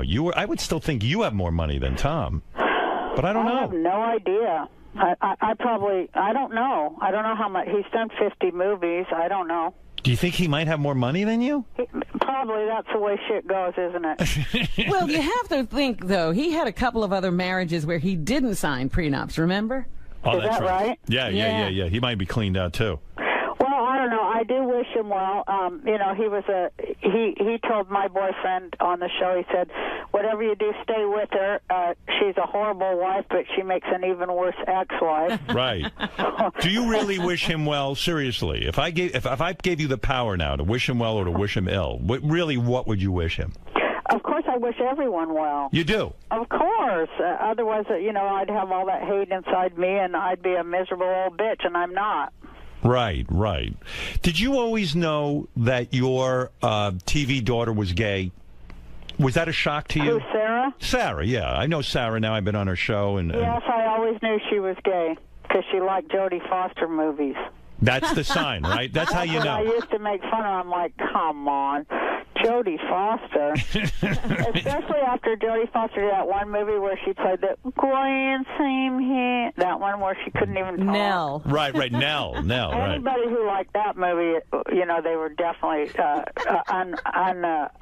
you know, they were undecided on their sexuality and their humanity. Why was no one from your former huge hit sitcom on the roast? Do they not like you? Do they not get along with you? Why was Sarah not there? Why? I mean, Tom, of course, was a writer there, but aside from Tom, I mean, Sandra Bernhard. I'm trying to think who else was on the show. Tom Goodman. Where the hell was he? John Goodman. John Goodman, not Tom. You know, they were all asked, and you know, people had other commitments, or you know, or they're, you know what it is, Howard. You know this, I think. Okay. Everybody's got a publicist. Mm-hmm. And, you know, they're really Satan's hordes. Yes. They really do all, they're all like, you know, it's all just image. And do you have a publicist? Yeah, but he's not like they are. Wow. And everybody's like, you can't do that because you won't look this and that. I mean, obviously, my publicist doesn't give a shit what I do. Right. But, you know, I think they stop them and they say, oh, you're going to get up there and you're going to get called names. People, again, Howard, you know, you got to have a thick skin and, you know, a good sense of humor about yourself to take the retort. And a lot of people in Hollywood, as you know, Howard, they don't have a sense of humor about themselves, and they're like overly sensitive, right, big whining fucking babies. Right. No, you make a good point. I mean, it's a hard thing to take. So, okay. You don't want to put yourself out there to just be knocked when you're trying real hard to get a job, and that's the other part of it, too. And why I asked Comedy Central, could we not, like, have people walking away feeling slimed? Right. So, you know, they did a good job, and they let me bring in some new writers, and they got some new writers, and I noticed a few of them were women, and that's a big step up there for Comedy Central, and I was glad they did it. And I think they should continue looking at hiring more women writers. Roseanne, should Romney have to release his tax returns?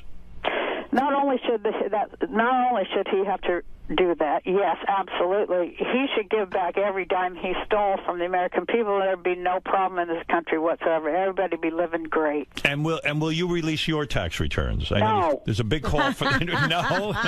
Hell no. You won't do it. Well, I mean, if I have to, I will. But I mean, I'm not stealing any federal money.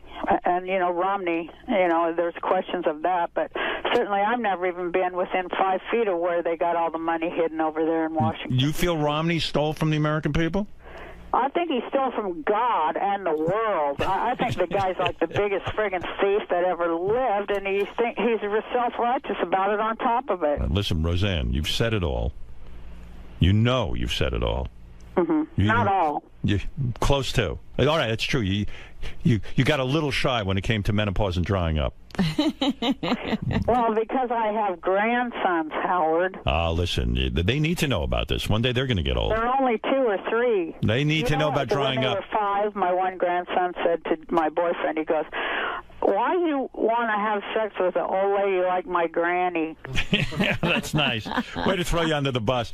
Listen, it's great talking to you. Come see us when you're in New York. Yeah, I really appreciate both of you. You're doing great, and thanks for having me. All right, I love having Good you to on. talk to Thank you. Bye, guys. All right, bye, Roseanne. That's Roseanne. I don't know if she's saying Roseanne Barr anymore. Maybe she went back to it. For a while, she wasn't Roseanne Barr. Well, was she just a one-name person, Roseanne? She went to. Remember when you went to Ophelia? That's where she got the idea. Yeah, go ahead. Roseanne Barr. Roseanne Barr. Yeah, she's I thought back. she was Roseanne Barr. All right, I don't listen. For a while, it remember. wasn't. The TV show was Roseanne. Yeah, I was thinking there was a time when Robin tried to change her name to Roseanne Quivers. Didn't fly. This is the best of the wrap-up show. A recap and behind-the-scenes look with John High and Gary Dell'Abate. The best of the wrap-up show begins now. I'm Gary Dell'Abate, Baba Booey, and on Monday's wrap-up show, we talked about Warren Sapp, NFL legend. He came in here, he talked about a variety of things. He talked about what it's like to have sex and how he can't hold out that long. But then we talked about some football stuff, too. Had a great moment where he talked about what it's like to sack the quarterback. Anyway, here's what happened on the wrap-up show.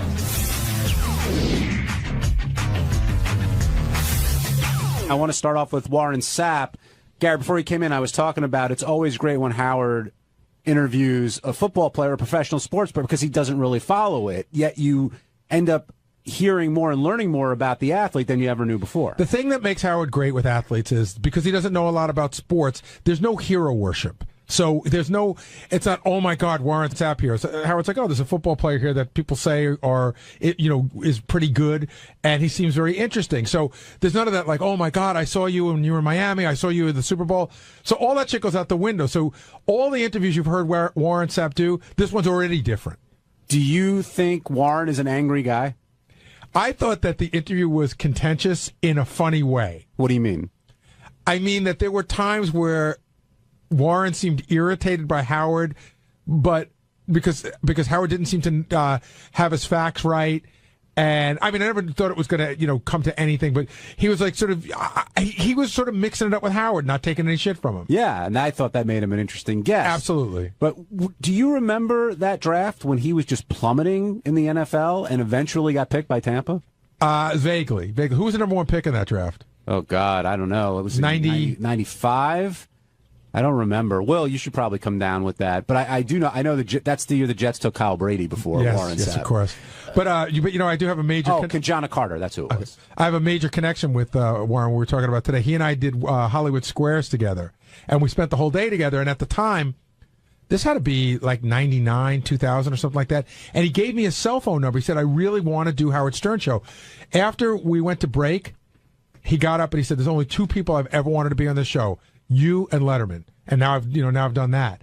So he had given me his number, and I called him a bunch of times trying to get him on the show. It just never worked out. I'm glad he came on today. Scott in Mississippi, you're on the wrap-up show. Hey, John, how's it going? Good, Scott. What's on your mind?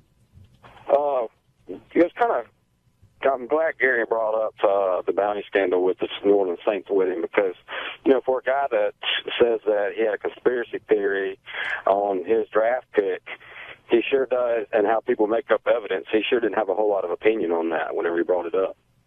Well, I brought it up, and he said that he had a source that told him that Jeremy Shockey was a whistleblower. That was it. What's the conspiracy theory? Well, the fact that the NFL hadn't brought out any evidence against the Saints, that's got for like 200 pages that they claim to have 5,000, and he just didn't have a whole lot of opinion on the bounty scandal in general. Just the fact that he had we didn't ask him whether we thought it was wrong or right. He basically said, "I think it's a bunch of bullshit. I don't need $1,000 isn't going to make me hit a guy any harder." Which I thought was interesting. Like that is why are people offended by it? Was it the hit to injure somebody? Yeah, right. In other words, you're giving somebody money if you can knock somebody out of a game. And even though football is an incredibly violent game, and even though people get hurt all the time, to say that you're going out there, I mean, I guess you could say, I'm going out there and I'm going to, play my best day, but you can't say I'm going to go out there and, But so the bounty wasn't just for a tackle, allegedly. It was for an actual injury? It could be for a variety. If you knock a guy if you out. knock somebody out of the game, you get X amount of dollars. If a guy limps off the field, whatever it is, if that sort of thing. But yeah, Warren made it very clear. He was like, look, the money's nothing at that point because they're all doing very well in the NFL.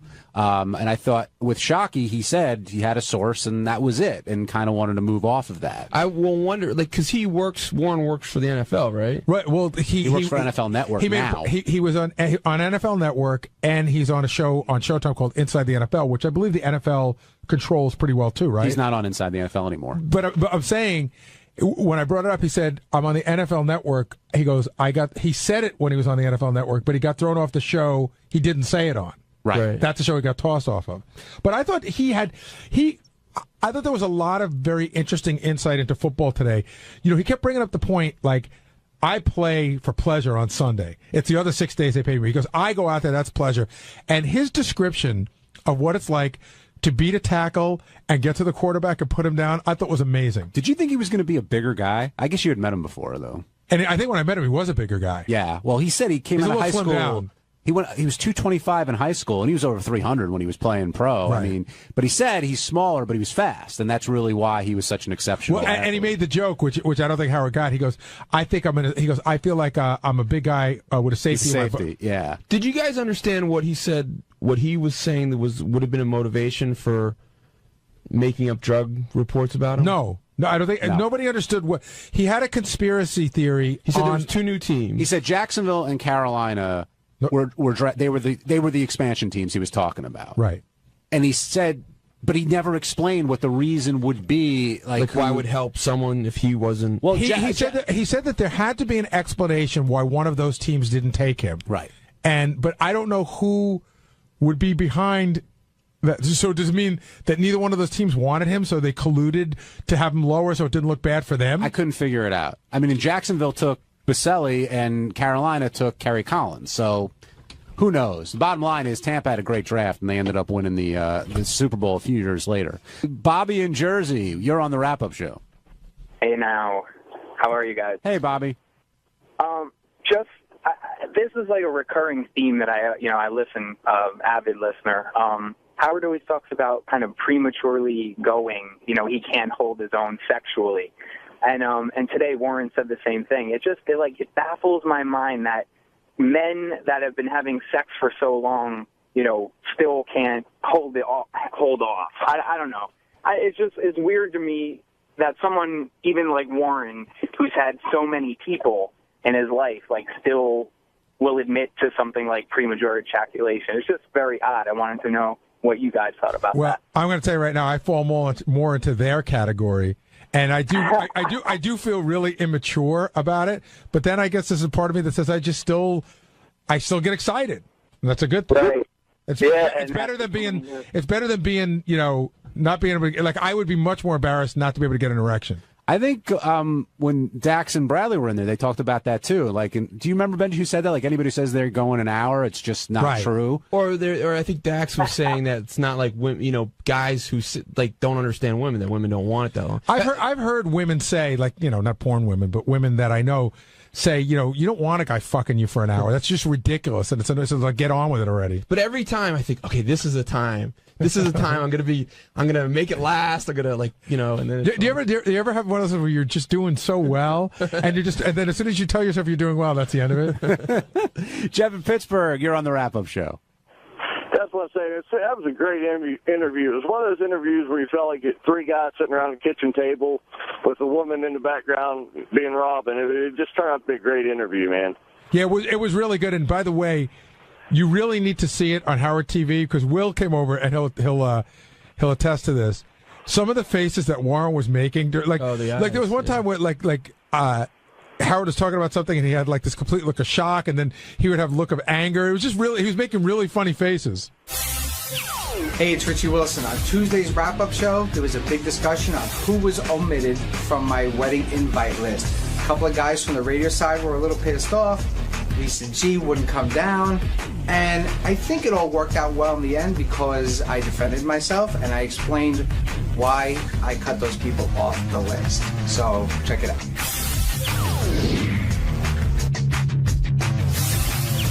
And we're going to get into Richie Wilson's wedding list.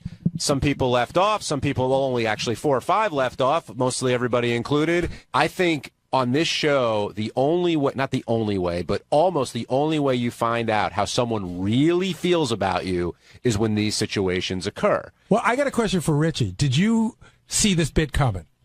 Oh, yeah. You knew it was inevitable. Right. And when you're in it, Richie, I mean, you said yourself, you're black and white. You know, this is how you stand. If someone doesn't like you, you want to know. And I'm sure you feel the same way. If you don't like somebody, you're going to let them know. They know.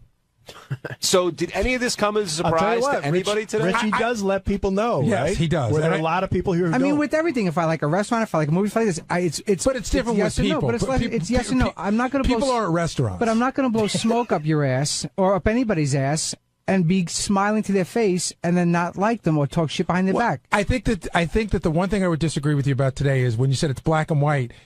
It really isn't black and white. In other words, there's people that I like here, and there's people that I like more than others here. And the people that I don't like as much as others doesn't mean I don't like them. It just means I haven't gotten to know them as well. And so there's a lot. It's not black and white. I don't either love someone or hate someone. There is a middle ground. There is. Okay, then there's like, indifferent, and don't like. Well, no, there's like a little bit more. It's not like, indifferent, and hate. But I mean, it is to you, okay, maybe. like Steve Bernardo. I like Steve. I am very fond of Steve. But I think we have maybe 4 words a year to each other. But okay, you know what I mean? But So, you and I got like to Steve. But you got to the point where there were 5 people. Actually, no. There's more. There's more. Ralph's not on the list. Is Tracy?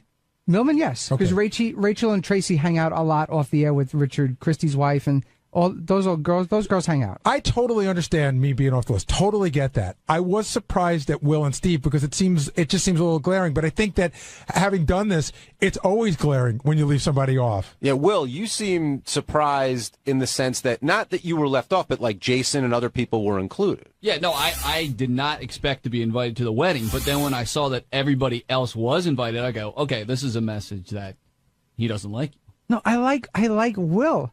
There has to just be not enough to invite him. Cutoff line at some point.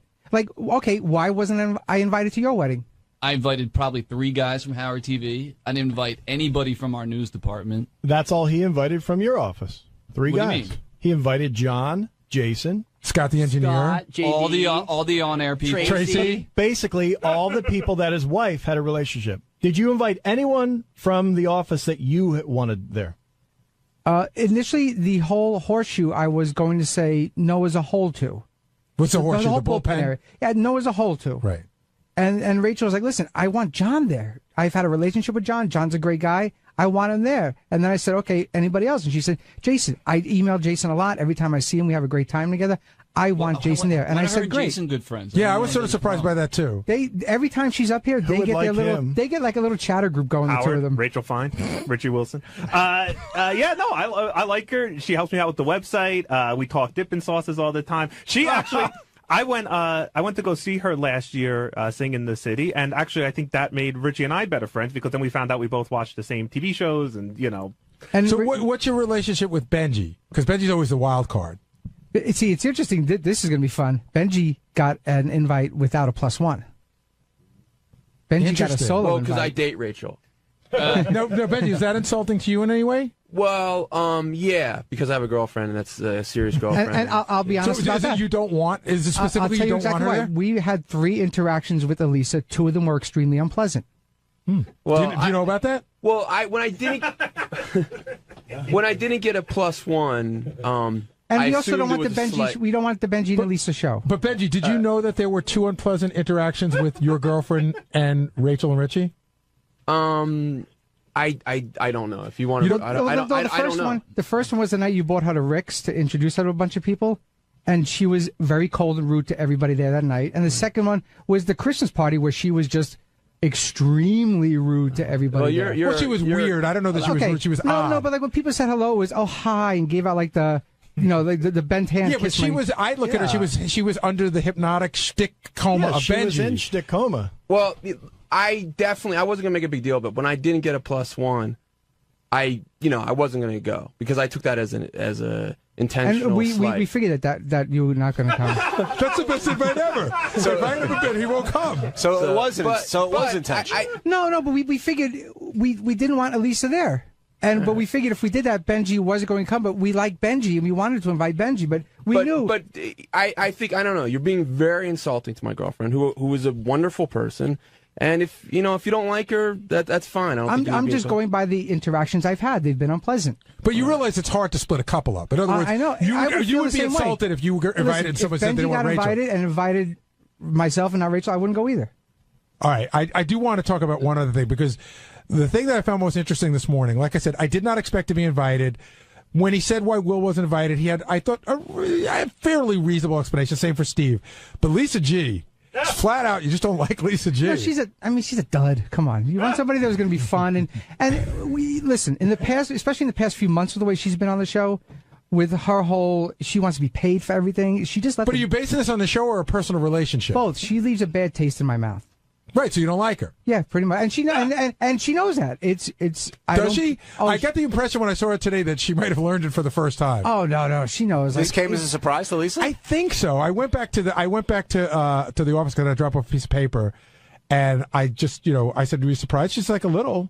Tim Sabian, are you offended that you're one of the few who are not invited to the Wilson Fine affair? Well, Richie and I have known each other for a while, and I didn't really expect to be invited. I love Richie. I have no problems with him. I think we get along great, and we're just not. We don't hang out afterwards. If we hang out, it's comfortable. But we just don't spend a lot of time. I will tell you this, Richie. I would invite Tim. If I spend more time with Tim, he'd be on there in a second. By the way, I honestly he's out of control. think a lot of Richie's stuff. I think there's a lot of jealousy against my girlfriend. I think Rachel is threatened by my girlfriend and jealous. Not at and all. I like Rachel and a lot. Not at all threatened or Don't worry jealous. about it, Richie. Tim won't go anyway. Two of the encounters I found jealousy, and one I found pleasant. No, now we're doing the Benji shtick. Steve, I'm not going to get into that. No, I'm telling you, girls are very jealous of my girlfriend because she's very hot, and it makes a lot of girls very jealous. She is very hot. I know you were wondering, why are you on this list? I'll say this with people in this room, and I don't know how that goes, but I was not expecting to get invited to Richie's wedding, and what he said on the air is what I would expect.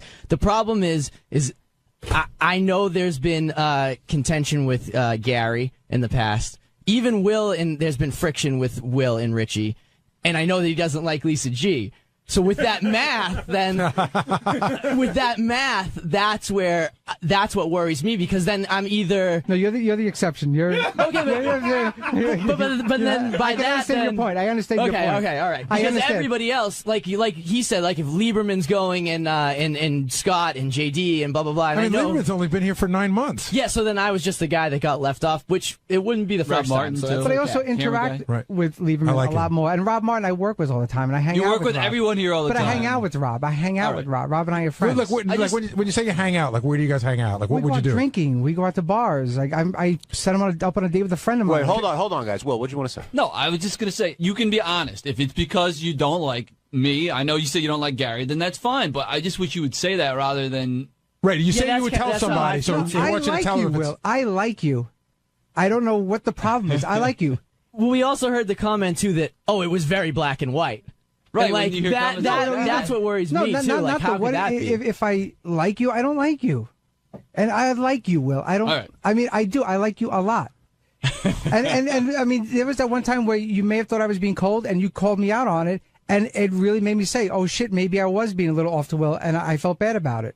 All right, and I made a conscious effort not to, because I like you. Did the because you like Steve? Do people in different groups, if Steve's rank of if someone in the TV room, would they have to have the same? If they had the same rank Howard of TV guy's not invited to the No. What I'm saying is, who are the Howard TV guys? Is the threshold of for Steve the same as someone in the Howard TV room, or do you have different? But I also spend a lot more time with the Howard TV guys than I do with Steve. So it is safe to say that you like me more than some of the guys that are invited that work for Howard TV. No, Howard TV. A lot of Howard TV guys aren't invited. The only Howard TV guys that are coming, like the guys I've been around Is with. Phelan coming? Oh, yeah. I've known Phelan for 15 years. So Phelan and Ganji. Exactly. I think what Steve is saying is there anyone from the Howard TV room that you invited because you worked alongside them for so long that maybe you actually like Steve better? No, there's nobody that got an invite just because I worked with them for a long time. You don't like me then. That's I like Steve. No, everybody from Howard TV that I invited are people that I either have worked with for years or I've hung out with outside of work for a lot of. I will give you one piece of small advice if you want to hear it. Just having been down this road myself. Not inviting somebody as high a caliber as Tim, but inviting their right arm, which I'm assuming McClure's invited, right? Because Liza and Rachel are very good friends. Big mistake.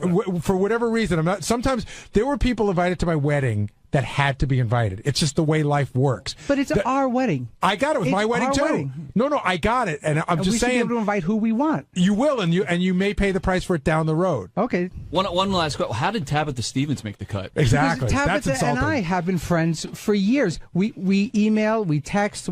We're always in contact with each other. Isn't it fun making lists, Richie? I know. Oh yeah. And I sympathize on that level. You went through this. It's obnoxious, but and then the best part is. A year from now, the list could be completely different. That's right. Exactly. And you know what? In 10 years, we'll probably look at those pictures and go, who the fuck is that person? I just celebrated my 20th anniversary, and I turned around to Mary and I go, what the fuck was her name? And Mary's I couldn't remember. And I was like, what was that guy's name? Remember, we were such good friends with him and his girlfriend, and we couldn't remember their names. Why isn't Steve Brandano in any of these photos? 20 years ago, you're going to look back at those photos and go, wow, remember when Jason was skinny? That's going to be scary. That's going to be scary. Hey, another tip. Tim writes a mean check. So, if there is an open spot.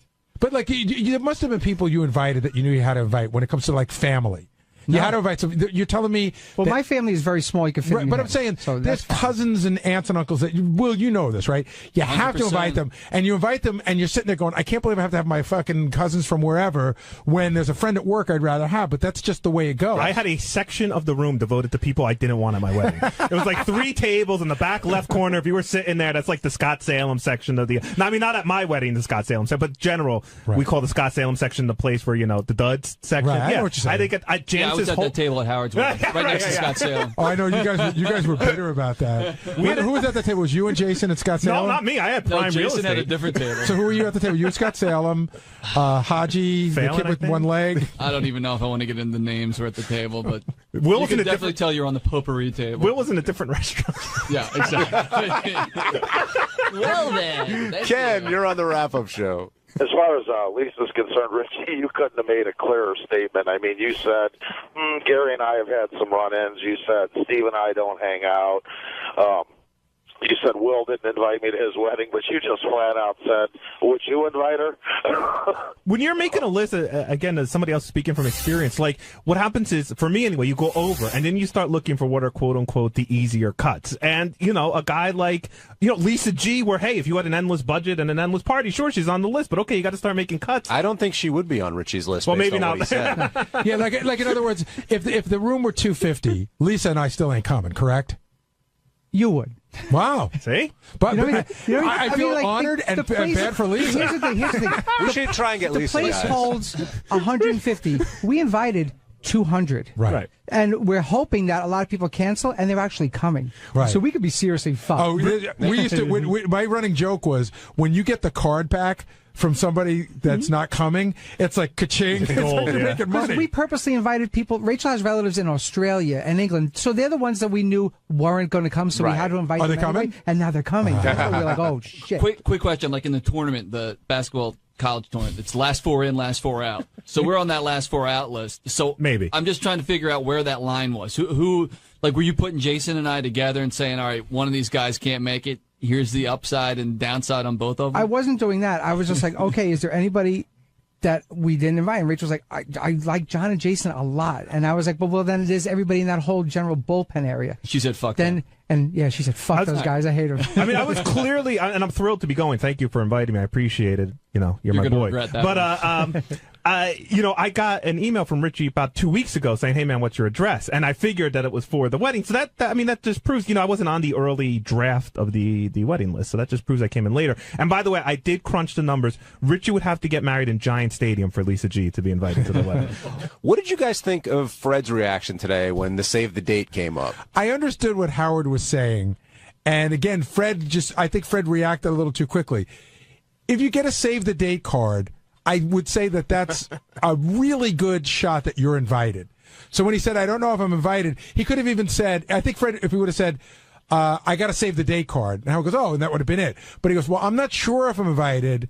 And Howard goes, well, you either got an invitation or you didn't. It's a miscommunication, and Howard loves to exploit that. I have a feeling that Fred didn't know if the invitation came. Well, it may not have. Actually, but it might have, and he might have not even known that Allison might have got it, never even mentioned it to him yet. Before Richie even speaks, here's another thing, John. I don't know if you remember when you get married. Did you send your invitations out in waves? I'm trying to remember. Like first wave, you wait a week, you see what comes back. Second wave, I think we had a first wave and a second wave. Is my small recollection of that. I think we sent them all out in one shot, like family and friends. But we had, like Richie was saying, we knew, or at least we thought, some people weren't going to come. Right, I think we waited to make sure some people weren't going to come to send out the second wave. Is my vague recollection. You sent yours all out at once? Well, a week apart, not. But why a week apart? Just that we had to get those stinky heart stamps. We had to go and buy more of and all that. But it had stuff. nothing to do with nothing like aid. There was no testing. hierarchy. No. They all just. Fred, by the time he got to save the date and the invite was mailed, he moved, and that's what happened. Oh, that would make sense. Yeah, within like a 3-month time span. John and Glenhead, you're on the wrap-up show.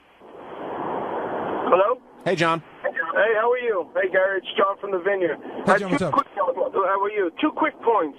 Number one, I've been in the Mr. Munt's company many a times, Ronnie. I'm tired of people picking on him. He's such a gentleman and such a great guy. That's the one thing I want to pick on. And then the second thing is, Richie, how classless of a move to not invite Mrs. Jordana to the wedding and put poor Benji in this situation. And those of you that are friends with Mr. Wilson, you should really think about his character and what type of person he is, because I wouldn't want to be friends with a guy like that. Wow. That's why you're not my friend. No, I know, but it's... John happens to be a nice guy, but I don't know why he's picking on you, man. I don't care. He doesn't like you. That's fine. I like you, John. It probably would have been better to either all in on Benji or not at all. You're right. You're 100% right. In hindsight, you're 100% right on that. See, Richie and I agree on some stuff. Yeah, we have moments. Are you hurt? He's awful quiet. He must be hurt. No, well, it's kind of. I don't like when people take shots at my girlfriend. I think, like I said, I think it's out of jealousy. She's much hotter than the average girl here, and she's much more talented. And I think there's a lot of jealousy and a lot of fear of that. There isn't, Benji. I'll tell you right now to your face. There isn't jealousy. When I'm jealous of her. The night that we first met her at Rick's, Ronnie was there. Was a general consensus that she was not a nice person the night everybody met her. Yeah, everybody thought she was a snot. Exactly. To be honest with you. She doesn't lay all over you guys. No. Sorry, you know. No, it wasn't lay all over. It was hello, I am, and it was an attitude. And it was an attitude she's back. shy. She's and a little then the next shy. night She's at a the little Christmas quiet. party, the next time at the Christmas party, which was discussed about on the air big time, that a lot of people have problems with her. Well, I think you guys if that's her expect way of girls, coming across, you maybe guys she was expect shy. a certain type of girl. No. She's a little bit classier, a little bit brighter, a little bit more talented, and that's what happens. Then who? Then like my wife, as a for instance? Than me. Oh, okay. I understand. Well, I mean, what are you going to do moving forward now? Are you going to invite anybody who's not invited? Well, Are you see, gonna to me, that's even a more obnoxious slap in the face thing. Just more condescending to say, "Oh, Gary, here's your invite anyway." Well, I mean, you could say, would you take that as like, what the fuck? I'm an afterthought or something like that. Listen, again, I'm not expecting. No, I'm saying, but it could if you came to me and you said, you know what, I thought about this, and we've had our differences in the past, but I would like to try to put it behind us. So I'd like to invite you. That I would understand. But if you just said, here's an invitation, it just came in the mail, that'd be weird. Do you want to know, Gary, the honest truth? It was 50-50 with you up until like the last second. Yeah, I thought that it wasn't a hard no right off the bat, like fuck him. No, it was 50-50 up to the last second. When I knew the invites were going out, I thought it was if I was going to get invited at all, it was going to be Rachel's decision. Because I think, she likes you with the exception of pulling her chair away from her, I think we mostly get along really well. And I happen to like her a lot. And again, I don't want to insult you with this. I think that you have, since you guys got back together and got engaged and all that, I really think you've become a nicer person. I've tried to be. But I've actually seen that. I've made a conscious effort. And when I said you've changed, noticing it. But I said when you've changed in the last, but when I said you changed in the last 2 years, I really feel that. And by the way, just so you know, when Howard came back and said something on the air that day, and you said, "Oh, Gary must have clouded him at dinner," this is exactly how it went. Beth, the lovely, sweet Beth, who's the nicest person in the world, we're sitting at dinner, and she goes, "Oh my God!" She goes, "It's gonna be so much fun." I heard about this. Yeah. Did you get the invitation to Richie's wedding? And I go, "No." And she goes, oh. I said, I won't be getting an invitation. And she said, why not? I said, I don't think Richie likes me. I said, we don't get along that well. And that was it. I didn't say nobody likes Richie or anything like that. Right when I came out the studio, people were like, whoa. She was surprised to find that out. Beth was really surprised. Beth thinks everybody likes everybody. Yeah. Which is a good way to live life. Yeah, it's a great attitude if you can have that. Now, I got that attitude. Oh, yeah.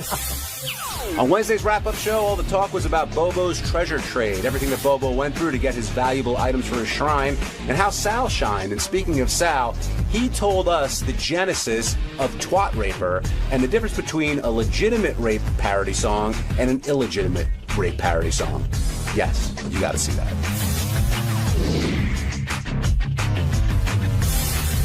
Today's show, the main attraction, I guess, was Bobo and Bobo's treasure trade, the jingle that we can't get out of our heads. And so much went into this game, and a lot of different games were being played during it, but Bobo had no idea what was happening. He knew to bring in his stuff, but he didn't know that he was going to possibly get anything. That all came as news to him. But he was here extra early and prepared, and I think he had a good time doing what he did. Doug Goodstein, do you agree? I think he did. I just, personally, I wish it was more destruction of his items, which we didn't really go there. You saw he wasn't going to part with that stuff. But the physical stuff was fantastic. I'll tell you, the thing that surprised me the most was the Leroy Neiman poster. Like, I know it's his most treasured item, and he loves it. He wasn't going to give that up for anything. Like, No, I wonder nothing. if what Howard could have done. Maybe Howard could offer like a photo session or something like that. No, I think if Howard said, "I'll give you everything." Oh, that for the probably Neiman. Yeah, that probably would have been about it. John, can I ask a quick question? Sure, Steve. Who is Leroy Neiman? Should I know him? Yeah. What's the deal? He's a famous artist. just You died. should definitely know. And him. what does he have to do with Howard? He did a painting for Howard back in the day for the show that Howard hung up in his place, and then Howard in turn gave it to Bobo. Oh, Howard gave it to Bobo? Yeah. Oh. All right, thank you. You're welcome. There's got to be other people that did. Which is funny because turns out Bobo destroyed it himself. He just that's what He broke. broke it in the car? Yeah. The poor guy. Yeah, the frame cracked. Now, as things came up, the first thing offered to Bobo was Robin's bra, and I didn't think he was going to take it. The stunt was offered, and then a trivia question, and you could tell he wanted it, but I think he thought that was the whole game. Like, it would be the bra. And Right. once it clicked, and it takes a little while to click with Bobo, that there'd be more stuff coming, he jumped all over it. And that's where my pal over here came in to shine. Sal, congratulations. Will you not smoke that in here? Sorry. Thank you. Seriously, don't bring the electric cigarette in here. I'm celebrating. Celebrating what? Painting my cock on Bobo's face. Well, congratulations. Thank you. That was one of the painting Bobo's face with my cock. That was one of only a few things that you did. Yeah, we had a lot of fun with it. And what did you enjoy the most? The painting, the pubic hair mustache with Richard? I think everything was equal. Really? Yeah. These stunts are like my children. I don't discriminate. I like them all equally. So yeah, it worked out well. I mean, everyone contributed a bunch of stunts, and I know Yeah. you had a ton of ideas with Richard on what to do with this. It all happened so quickly yesterday in the meeting. Everything shifted gears real quick, and Howard said, "What if we can throw in some stunts as well?" And boom, we just started putting them together immediately. Yeah. The only thing that was a bummer about the segment is that it only was those 3 stunts. I mean, we could have gone for 5 hours. There were We really so could've. many things, and there was no. I think Bubba would have gone for everything. Like when Howard went as long for as the- it was just the physical stunts. I mean, he went for it. I mean, When how Howard much- said the tickle chair, I'm like, "Oh God, it's over." We could have done so much more. We were going to play the bongos on Bobo's head with our penises, Richard and myself. We had a lot more ideas.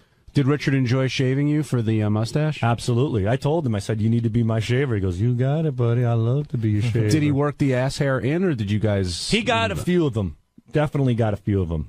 And that was pretty good. I loved when he went for the ass hair. Do you feel gay at all? Like, I mean, you did very homosexual type stuff. I mean, you put your penis in a guy's face. You had No. the guy shaving your balls. No, Do you not at feel all. proud of yourself? Absolutely. Do you? Yeah, You're the I'm one proud of you. running this cockamamie No, I think organization. it's great. I'm proud of you. We've been down on this the road back. so many times, Doug. Clearly, Sal and Richard believe what they're doing is for the humor and funny, but not sexual in any kind of way. Of course. Ask any gay person if they got an erection from me doing it. It might be gay. All I heard was laughter. So it could be. If people want to perceive it as gay, sure. I'm not gay. I'm not going home today looking to suck a penis. I don't get. It's not like I'm going to go to some gay porn. So when you're painting Bobo's nose with your penis, there's not any sense of arousal just because you're touching somebody else with it, and probably just the opposite. Just the opposite. Here I am putting my penis on a man's nose. There's no way I'm going to get erect. If anything, it's kind of shriveling up a little bit. That's why I give it a good stretch on the pouch. And that kind of serves. You know what's as, strange? I got to go back and check tape, but Scott DePace swears that something fell out of your pouch when you first pulled down your pants. Really? Is that possible? Do you have any schmegma or something in there? No, it's clean as a whistle right now. You sure? Yeah, you want to come and smell it? No, thank you. Sal, Let John do that. While you're here, I'll do that during the break. While you're here, I wanted to ask you about. Well, John, I'm over the age of 11. You sure you want to go down there? We didn't get a chance to talk about your song yesterday. Oh, Twat I Raper. wanted you to come down, and you didn't come down. But congratulations. Congratulations, Howard was repulsed by it. Well, I think that's your goal sometimes. It is. There's nothing better than shocking the shock jock. I think there's no greater form of admiration. Where did you come up with that? Did you hear the real song and suddenly it just fit, or what? Yeah, tell me the genesis of Twat Raper. I heard it on my my iPhone, when I was working out. And how do you come up with the scenarios within the song? Is that just things that pop into your head? What happened? The different things you want to do to her, or no? Look, like I said, boobs, lube, round, brown. Gets a little monotonous after a while, gets a little redundant. So you need to shake it up. You need to raise the bar.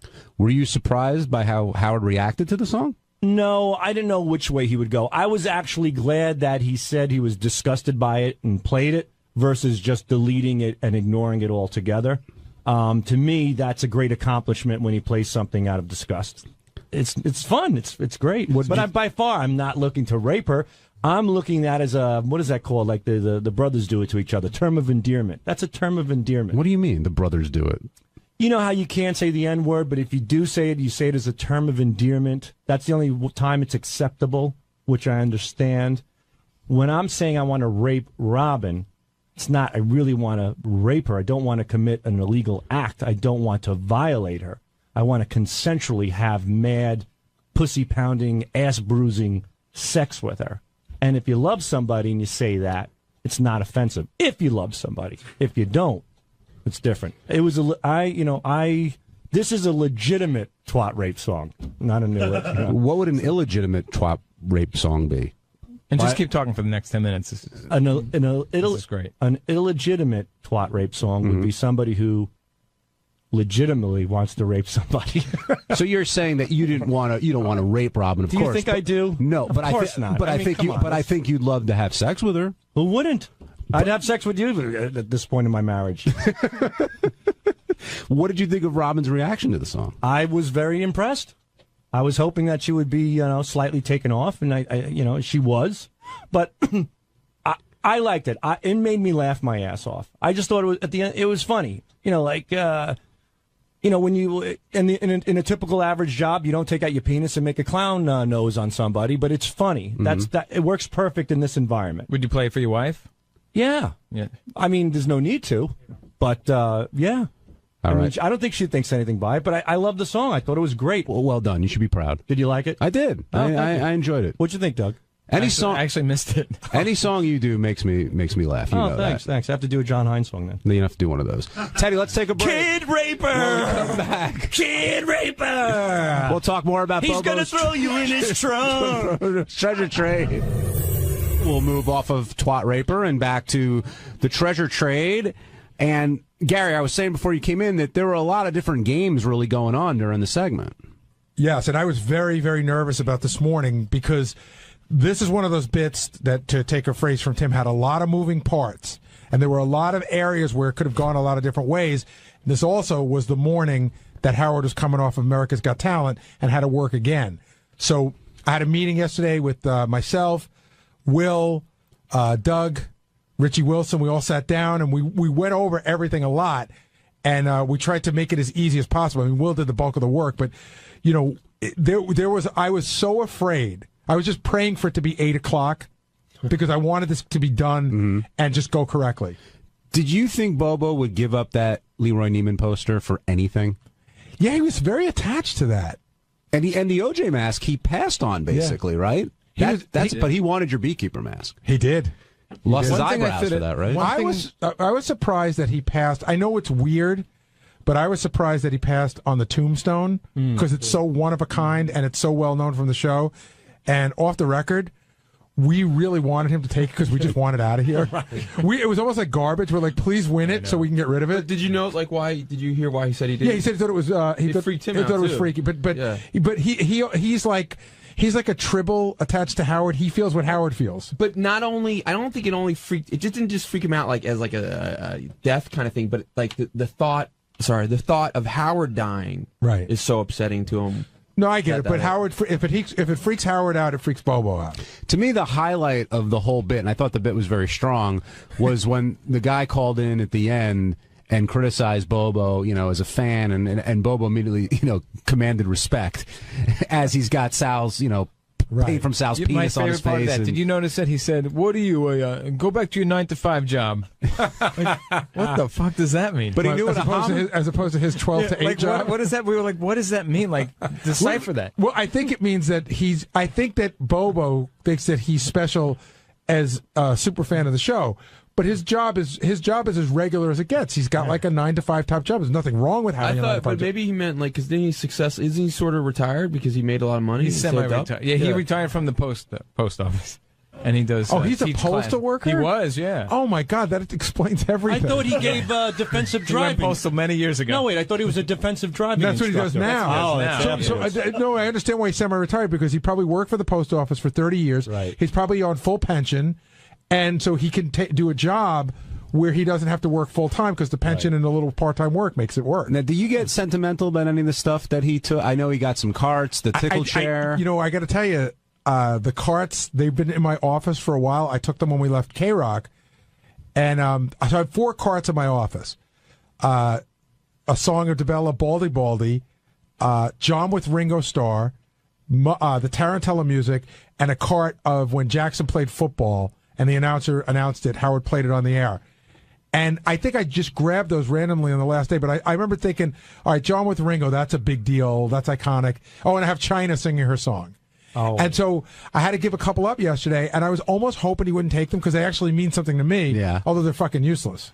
And the tickle chair, I mean, that I was sad to see that go. Well, again, we look at that as it is sort of one of a kind, but it really is just like a Adirondack wood chair, and then you just could get straps. That was we had a discussion because at one point we were thinking about putting the Robo Spanker up or the Wheel of Sex, right? And those are much more difficult to replace. So the tickle chair is easy to replace, but it is the one chair that all that stuff happened, and so it worked out well. It has a lot of history. I mean, you go back, that probably has been featured on 50, 60 Who was the chick that I kept pouring water on? Was that Mary Nikki's? Oh, no. Nikki Ziering, I think it was. She kept saying she wanted a drink of water. I kept pouring it on her like a wet T-shirt. There was a waitress who worked at the Penthouse Club that was the hottest one ever that you poured a ton of water on. And, God, to this day, the hottest chick ever in the history of the show. I mean, I would take the wooden planks that her vagina rested on and twat rate them. Yeah, I really would. I really would violate those things. She was legitimately. So hot. Yeah. Stephen Philly, you're on the wrap-up show.